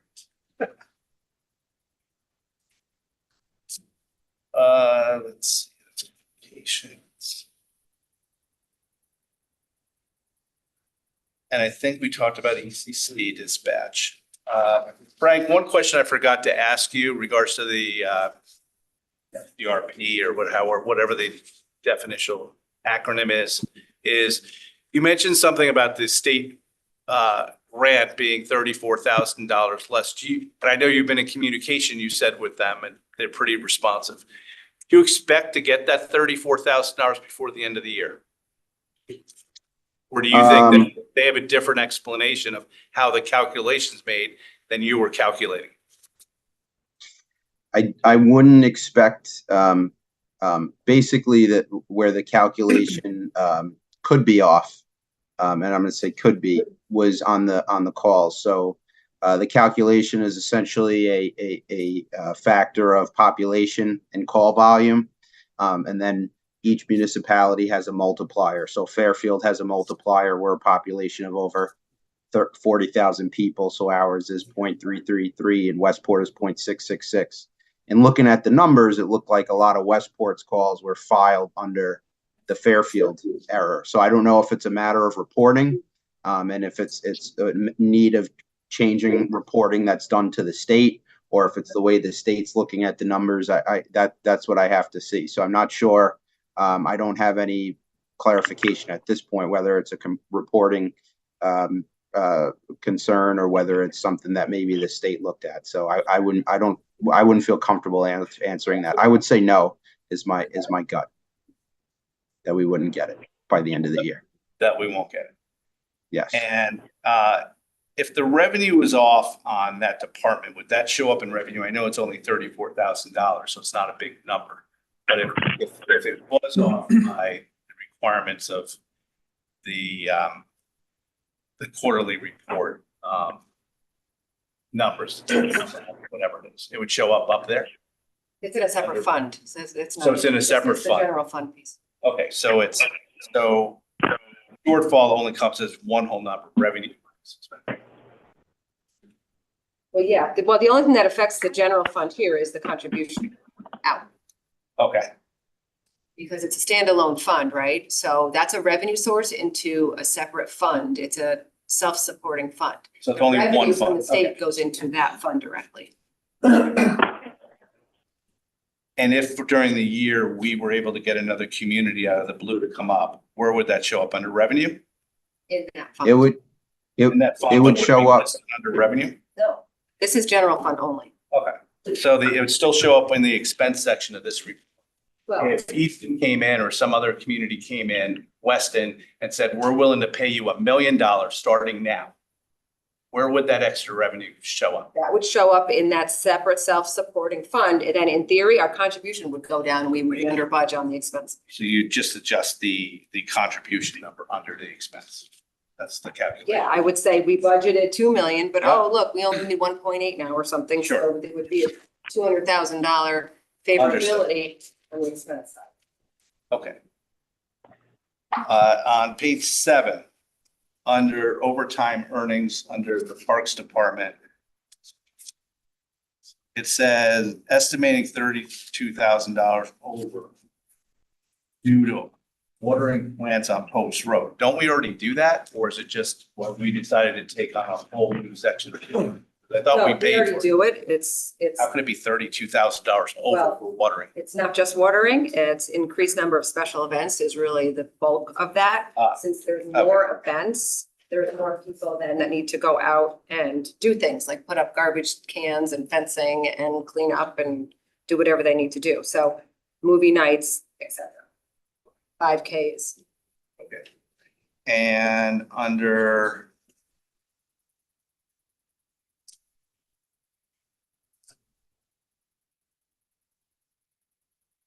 do you know, or maybe I should ask Mr. Curley, what the percent of the that the golf carts went up and what the percentage increase was? That's kind of, no? I don't know. Well, that would be on the revenue side. I know the rate did not go up. It's estimating to be 14,000 over due to increased cost of golf cart rentals. Well, that's the So that's rental the that we rental? pay. That's the lease cost? Okay. So how much, do we know how much that went up? No, where are you? Where are you? You're at. I'm on object 53310 on page 7 under Smith Richardson Golf. I can find out how much the lease payments were and what we budgeted, but they're higher than what we budgeted. Okay, we didn't know that going into the budget, what they were. I don't know if we probably did for 25. I believe it was a new the lease that started Lease, this okay. fiscal year. Okay. So it probably went out for bid or whatever, and it was more than we thought. Okay.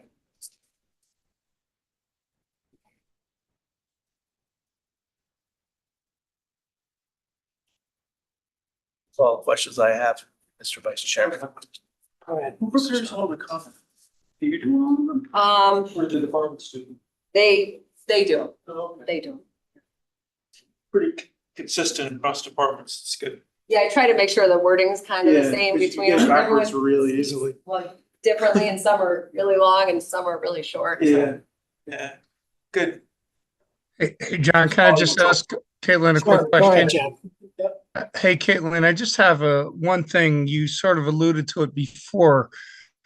Under Parks and Recreation, be over budget by 18, this is page 6 of 7. Over budget by 18,000 due to increased costs for fireworks and barge services.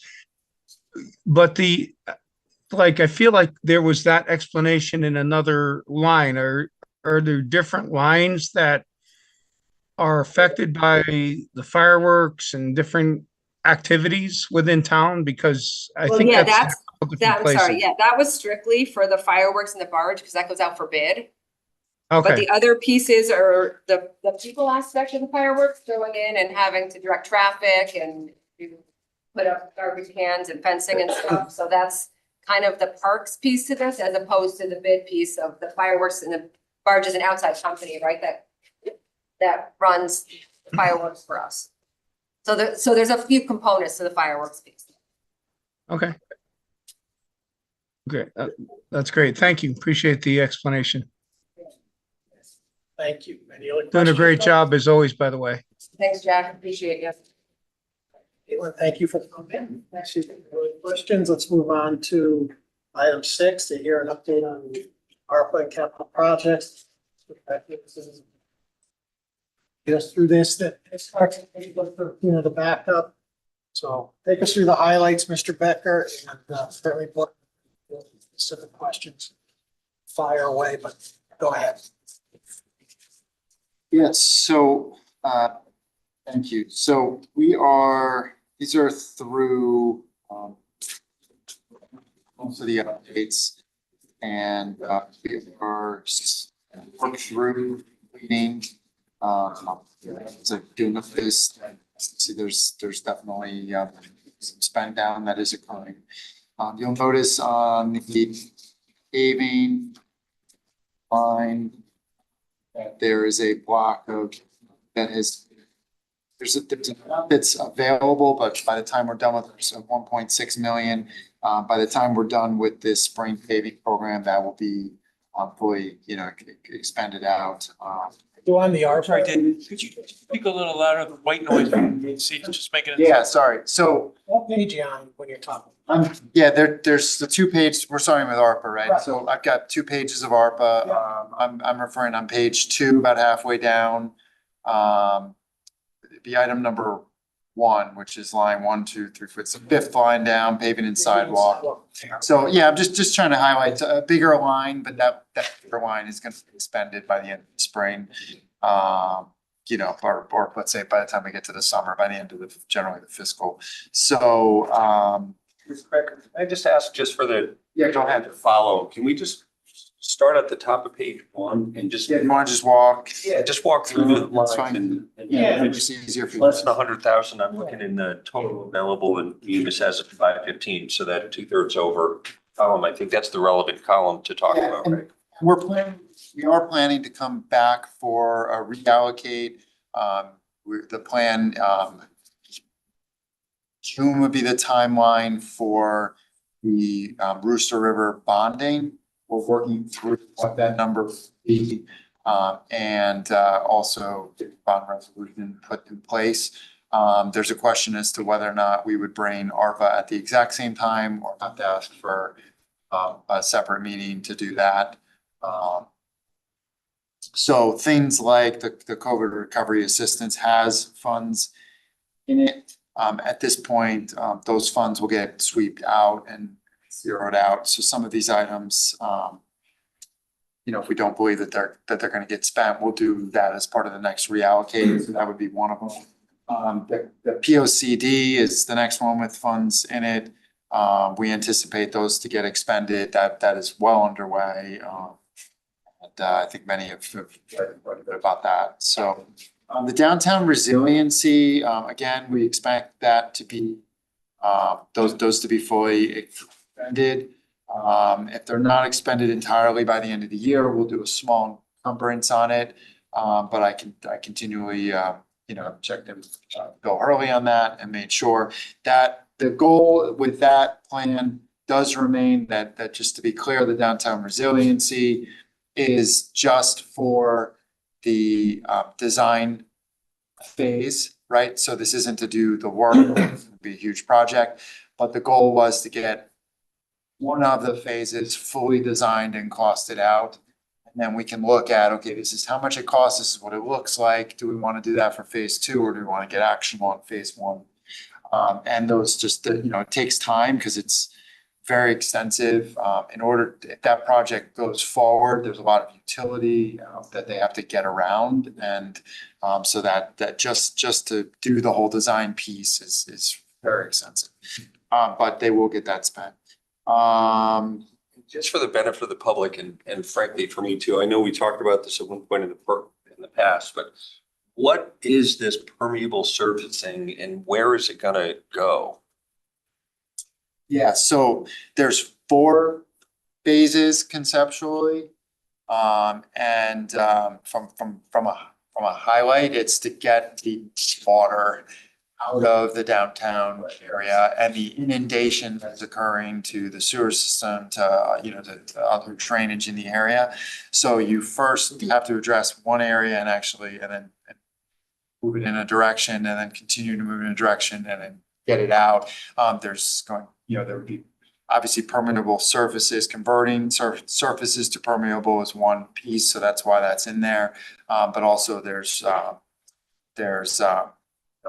water retention. You know, some of that had been done years ago on Sherman Green as a piece which alleviated. But if you're in the downtown area at all, in the center of town during even a moderate rainstorm. You're talking about like Sanford Street, and if you step off the curb and you're in a puddle that's ankle deep. Exactly, and it extends out from there, but you have to move the water and then move, you know, it's a multi-phase plan to actually get the water out and to address it, so. Sometimes the water's going into the stores. Yeah, storefronts, right. That's what I thought it was. I just want to confirm. Okay. The concern is, you know, just if you look at the project, the design phase on phase 1 is roughly $1.4 million. So that had some high level on all 4 phases. And then the rest of it was actually the design and costing phase of phase one. So if you can imagine to do the other 4 phases and then to do all of the work, it's a significant project. But before you can even attempt to do that or attempt to do the other phases for the design, the goal with this bucket of money and the remaining amount that we left into ARPA was to at least get them to that point, because then it'd give you a baseline, something to work with to start to try to cost out and plan. But it's significant. It's definitely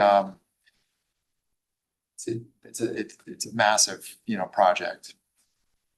Move on. Yeah. Let me ask you. Go ahead. I'm Just to, can you just remind me, like the deadline goes later, right, to say funds being committed versus funds being spent? Yeah, so the funds either need to be spent or encumbered by 12/31 of this year. Then we have a 24-month window, so bring it out to 12/31/26 to actually have the funds spent. So the only 2 years then afterwards. So the only sort of nuance in there is that if we encumber something, we want to make sure, one, it's absolutely going to get spent. It's with a vendor that's absolutely going to be able to deliver. Because if something, if we PO and we have everything teed up with that vendor and on that project and something happens, that's where we risk essentially giving the money back. So we're really trying to bring things as close to that finish line by the time we get to 12/31/24. We don't want to get ourselves out into 2026 and find a vendor out of business or something to that effect, right? Or something changed and they can't deliver or whatever it may be.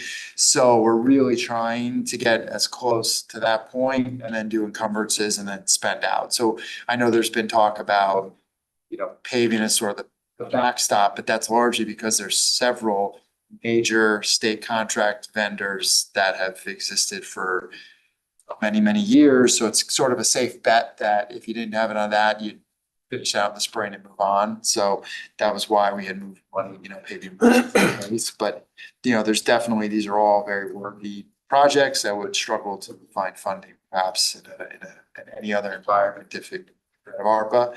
So we're trying to continue to get actionable and get the money spent. So moving down the list, body cam, dash cam, tasers, there was a small shortfall. So we can, that's coming out of the police operating budget.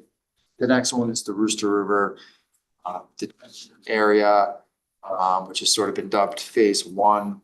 We're working through coming back with the bonding allocation. I believe that was brought up 1 or 2 meetings ago. The board's, finance actually sort of said, let's finally move that to bonding. That will come to bonding. It will happen in June with the request.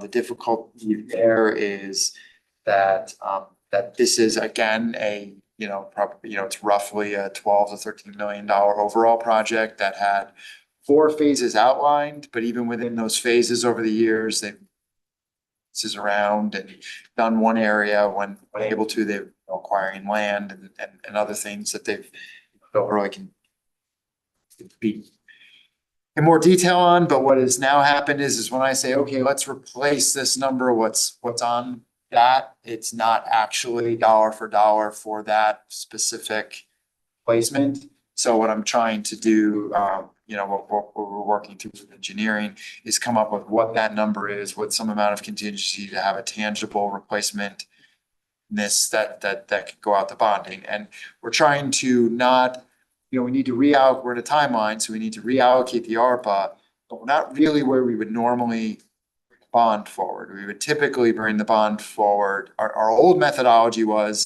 here's a rough number, let's bring the bond forward, but then let's go on when you get to the exact details. So we would normally try to cost things out further, but until all the Army Corps things that are causing us to not even use this happen, you're not necessarily going to have your best costing. So what we're trying to do is come up with best knowns that we have, along with contingency factors, and then write a bond resolution that allows it to be if there's, you know, if there's excess in that, that allows it to be used towards, you know, towards the additional phases that are clearly gonna happen at Rooster River. So it doesn't feel like the board is overshooting something and, they're just gonna go spend it somewhere else. No, there's many phases here, so this is all just a buy down towards the bigger project. So that's what we're trying to work on now to bring that out.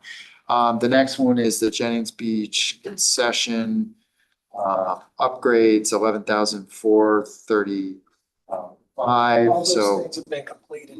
yeah, he's got that down as finishing up, so that's just about to be wrapped. Everything else is completed. Traffic lights, I've had, I know that it's a significant number. I spoke with Mr. Hurley at the end of last week. He still plans to spend all of that on the traffic lights. Yes. Right. Ms. Walsh. Well, I had a question actually on the last letter. Yeah. So on the Rooster River detention, when is it gonna be determined what we're using it for? It seems like we could just push that money towards the sewer system stuff. And then as soon as they get all their plans and stuff ready for the Rooster River, we could just bond that, correct? That phase. So Those people over there have been waiting and waiting and waiting for this Rooster River, and a lot of them got excited that we were putting ARPA money towards it. To me, it seems as though the best way to keep that going, it seems to be a timing issue that is not going there. It sounds like we should just take some of the money for the next, if we can get it encumbered on the any of the sewer project stuff that we have going. If there's a way to get it encumbered on that we know we're gonna have to spend, use the ARPA money for that, and then immediately bond as soon as Mr. Hurley and his team and Bucky and everybody and you guys, the administration, get it flipped right back, the bond money. Seems like it's just going from one pocket to another. Is there talk about doing that? So there is, the plan would be to come forward with a resolution, a bonding resolution before reallocating the ARPA money though. Yeah. Because there was a concern, of providing an assurance to, those folks. That had come up when we had discussed initially, you know, moving it and then doing it later on. So the idea is to we had hoped to bring a bond resolution and then do ARPA reallocating right afterwards. It's looking like we're hopeful in June to attempt to bring them in tandem, and that's largely, you know, so you'd be voting for kind of both, you know, throughout the process, if the board's have an appetite for that. We're gonna vote to reallocate ARPA monies and then also vote at the June meeting, you anticipate to bond part of the Rooster River project. That's what. That way there's still. Correct. The goal is to say, we've got this moving in the bond direction, so they know the money is still there for them and it's clearly still there. And then bonding gives maximal flexibility. It had originally been discussed that the funds would go towards paving and that was a safe item. There are several things that and we're veering off course kind of on the list, but there's a preview of ARPA next, sort of the reallocate. There were things that were taken out based upon just not great information internally. Electric vehicles was one of them. Then we heard some messaging about that, and then we did some digging through, better understanding. You'd have to remember also that the ARPA reallocate, at least for me in this role, happened about, I think it was on week 1. It was very, very quick that it had done. So, you know, now that we've been there long, we've met with everybody. So there's some items that have gotten taken out that need to be put back. So it's not an exact swap. And you can move it towards paving. You can certainly, you could do sewer. My only concern is how fast that's getting spent, because that's in design phase. So that you're gonna make recommendations, the administration to this board, for us to make those changes and transfers. And you anticipate that this is gonna happen on our June meeting. I am hopeful. The biggest question that I have right now, personally here with this, is if we bring it forward to all three boards simultaneously in the month of June, if all three boards take a little bit of a leap of faith on the bond resolution and vote for the ARPA reallocating while voting for the bond resolution. Otherwise, it's gonna cause us to have to do the bond in the month of June, then do the ARPA reallocating in the month of July. And, some of the boards don't have meetings. It's a fragmented schedule. I think it's pretty clear that if we bring both and it starts moving through the boards in tandem, that the bond, will pass its way through. It's been talked about ad nauseum as of support across the board. So There's nothing that says that if we make adjustments to the ARPA list in June, that leap of faith that you talked about, and it turns out that something else changes, we can make a change in September, right? After the summer sessions or after everyone's back, like. yeah, it just takes one, it's one board, it takes all three boards. My point is, whatever action we take in June for ARPA is still subject to changes going forward anyway. I guess would be in the fall that there will be some tweaking of it. I mean, right up towards the end, to get all the numbers. As long as it's in funds, whatever we decide, they have to be encumbered by the end of the year. 2 years to spend the money. And the leap of faith is more on the Rooster River bond, but I would argue that if that bond resolution comes before all three boards in the month of June, that they're all probably gonna pass right through everybody. I can't imagine anybody in this board voting against a bond resolution for Rooster River. Right. I think your leap of faith is justified. So why don't we move on here? We can just get back to traffic lights. That's where we left off. Yes, Sorry to yes. jump in. Absolutely. I know you'd explained that, David, and I've read the comments. So we're gonna be spending the 844, 420 on the traffic lights, which I think we talked about as a capital project recently because of all the different, at least Bucky did, talked about all the different intersections and all that stuff. So you're gonna spend this money on pretty much to spend it on controllers and signal equipment over the next month or two, correct? Is that the plan? Yeah, and in speaking with Mr. Hurley, one of the items, and it's notated in here, there's some cost share funds. The good thing on the traffic light replacement pieces is that if we do get cost share funds that buy the number down on an existing project, actually, it's an easier lift. It only takes a few months for him to pivot to another of the many lists of items. So he's confident in the expenditure. That expenditure will be completely made. Excellent. Thank you. Thank you. The electric car charging stations, the 21,000 that's left. There is an amount related to, and I think it's been spoken about, some of the issues with the ones behind. Also, some of the money, if it's not exact, can be used.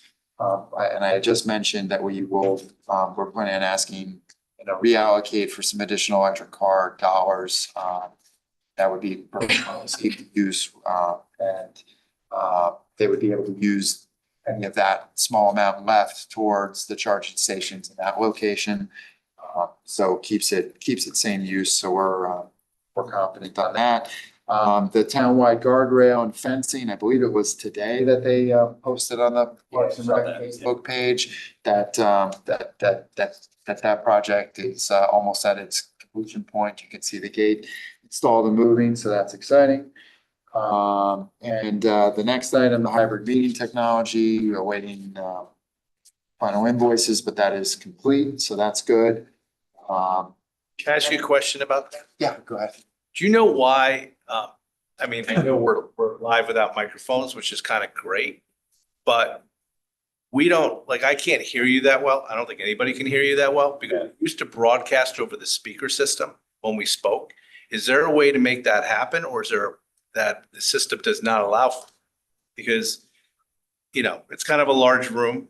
There's also people who are here from the public, or they're actually elected officials. I'm sorry. I thought they were but they're elected officials.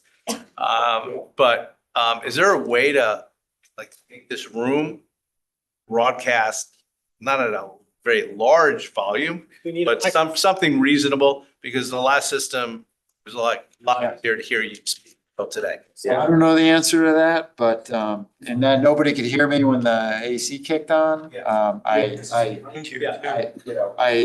agree, and I will get an answer on that. I mean, I will say, Yeah. hearing Jack sounds great, and I think Jack can hear us, so the system is picking us up and broadcasting it to, FairTV or whoever it is, so I think it's great. It's just, we need some type of. Because at fire, it's a really quiet room for some reason, but with that hum. Yes, and it's just so big, and the public sometimes. I thought it was me, but I'm glad to hear him. And it works really well at the, Board of Select. Yeah, no, this, Sorry. It's all right, I was like thinking, should I just plug myself in with some headphones and I can Yeah. hear everything? no, Yeah. well, I'll ask. It's a good question, at least particularly in this room. So yeah, fire has almost no noise in the right? Same. Thank you for asking, finding that out. Thanks, Jim. You sound great too, by the way.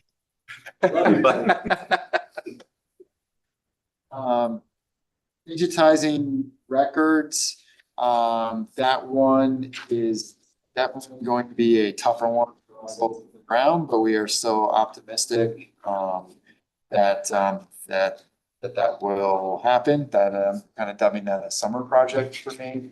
Now that with the budget kind of on the short list to start getting attention. One thing has become clear while looking through optimally using all the space in town hall and, is that there are just too many file cabinets and too many bundles of things, and they need this project is desperately needed. So we'll have an update coming months, but we do plan on another finding headway on that. The next one with funds would be the Perry's Green bulkhead.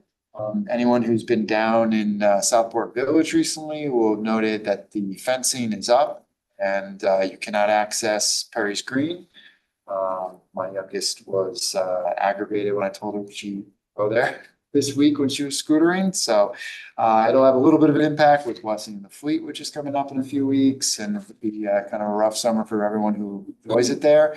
But that project clearly will be, those funds will be expended, and it'll be a great improvement to securing that area for the next one is fire station rehabilitation. There is 95,000 left in that account, and Deputy Chief Dunn has confirmed that they are in progress and believe they'll spend that down. There's plenty of need for that still. The next one is the paving and sidewalk, which I referenced. That is absolutely going to be spent down. That everybody newsletter would have seen the list that's going out. Public Works, if you're on their Facebook or really their Instagram, is a big driver. They have certainly talked about that quite a bit. So their spring paving program, which that was able to fund, is well underway. Next item, the senior center renovation. If you've been down there at all the last few months, there's been a lot of work going on. There's tarped off areas and whatnot. So that is, they're confident that that will be expanded as well. Those improvements.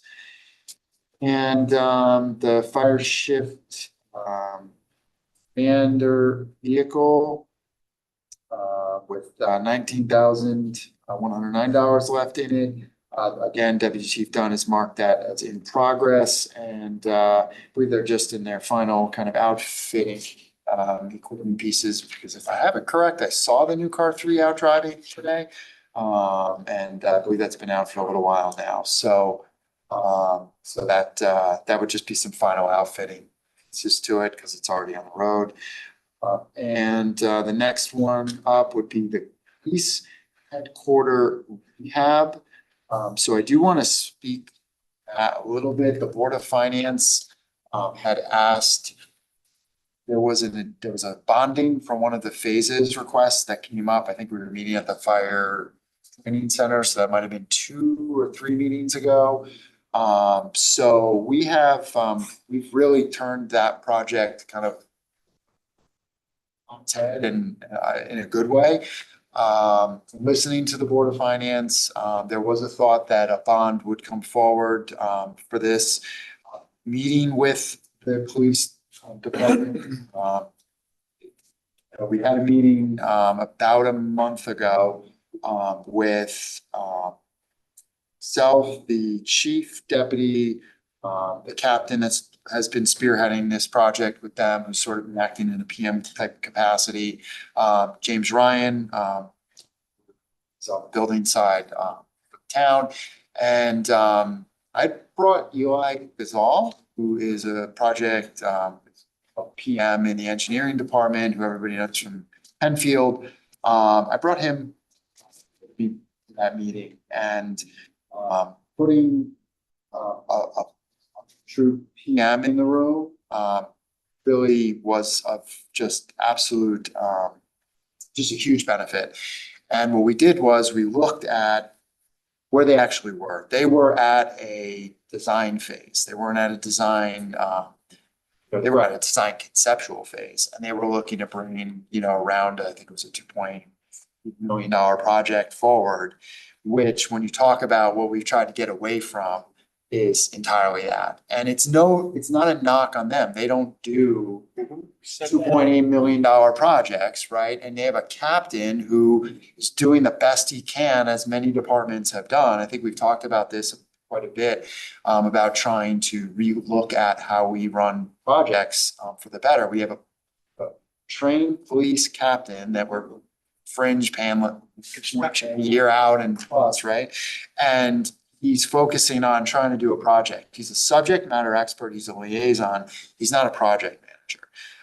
So we have actually, after that meeting, we walked out of a 1-hour meeting with a plan to expend the ARPA funds, but to get them to at least hopefully a 95%, if not fully costed out, bondable phase by the fall, more likely early winter phase, hopefully by the end of the year.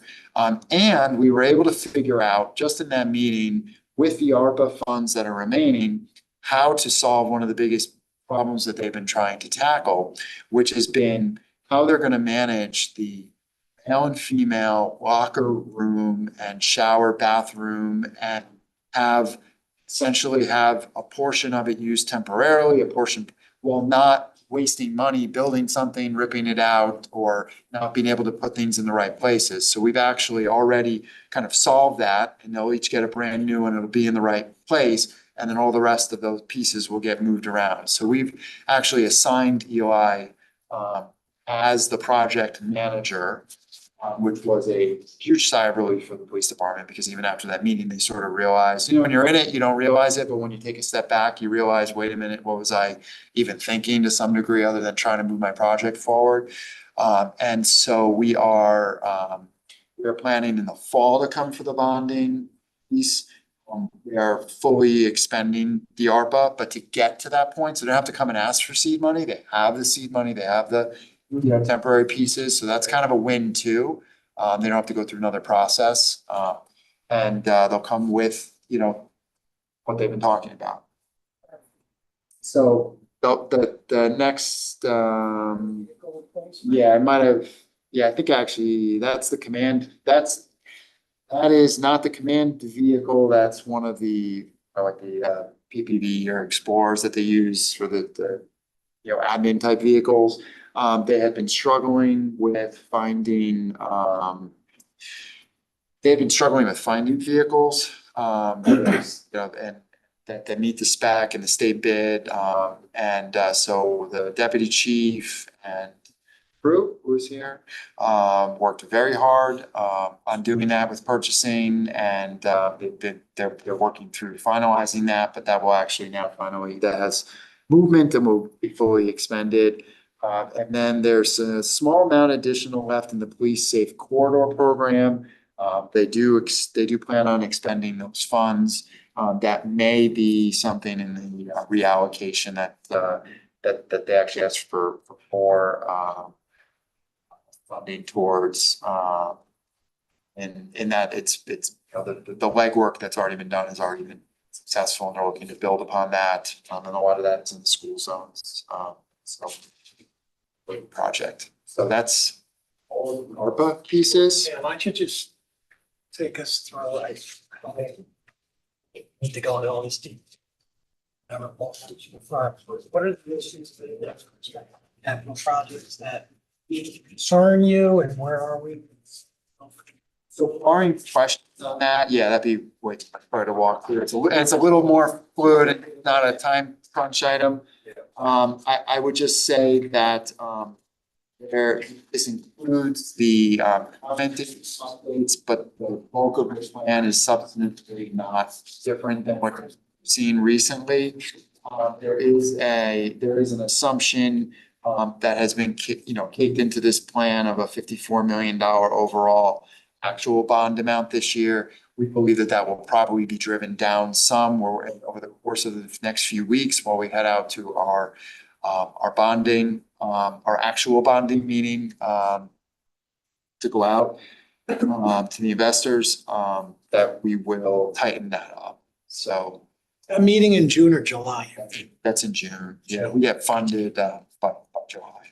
That's in June. So that's within a few weeks. So we're now, Sabrina worked with everybody to go through all of the updates, and their comments. We're now going, and Caitlin's been doing it, an initial round of it, and spoke about it again today, that now I'm stepping in to kind of ruffle the trees a little bit more on some of this, because it's one of those, if we don't get good information, then we overbond, and that has happened now numerous years in a row.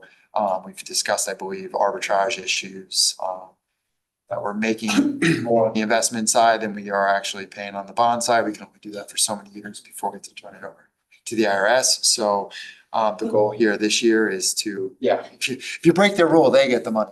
But we are gonna try and tighten this up, some over the next few weeks, and then we'll be able to, provide an update at the month. Are there any questions on this part? Good. The ARPA. You have a question? Go ahead. I'm sorry, Mr. Yeah, not necessarily a question about the numbers or any of the detail behind it, but I think one thing that would be really helpful for me, and I think probably for the board as well, is as this living document evolves, the capital plan, effectively just to layer this on top of where we were, when was it, in, I don't know, February, when you guys brought this forward, just to see like effectively the equivalent of a red line change page, right? So if the numbers are up or down or shifted out a year or otherwise, just a simple spreadsheet that just shows the changes. That will, to the extent that we were comfortable with where we were in November, we know that this is changing by up 4 million this year, or down 3 million next year. Yeah, that would help me analyze, a moving target. A suggestion for maybe when you come back in June. Yeah, Have that kind of page. I believe when we have actual changes, Sabrina has provided a changes page. I think the difference is on this, and I can confirm with her, just to make sure that we're on the, as I understood it, this didn't have those types of changes on it. In fact, all the numbers line up from the last version that had a change sheet. The only difference is the comments field generated for this meeting. So for instance, our new process is that if we came to you for the police piece and it had a different timeline, even if that was just it, you'd get a change page. Perfect. So she's been, it's just that this one is an update. Comments, not numbers. Yeah, perfect. Okay. Definitely. Which is something that we discussed doing now moving forward on the quarterly, is the capital will get exactly what you have tonight, and then an opportunity. Yeah, and as mentioned in February, please thank Sabrina for us, because that we all know there's a ton of work that goes into that schedule. It's a massive undertaking, so it's understood and appreciated. Yeah, no, absolutely. She does an awesome job. Really, that's that all. And I would know, I've had some discussions about moving off of, we've done some demos. We're continuing. Right now, since we're still in the Excel version, she has made numerous, like technical pieces on the back end, including some things to automate the munis pieces coming in. Great. So there's some good things that if we're in this, then, you know, that is a considerable amount of time and dedication. So I would pass that along. Thank you very much. All right. Moving to 7, communications. Was there any issues communications from board? Mr. Becker, you have anything? All right, item 8, I'll entertain a motion. Gary, second. Early. Okay, thank you, everyone. Thank you. Thanks, everybody. Thank you.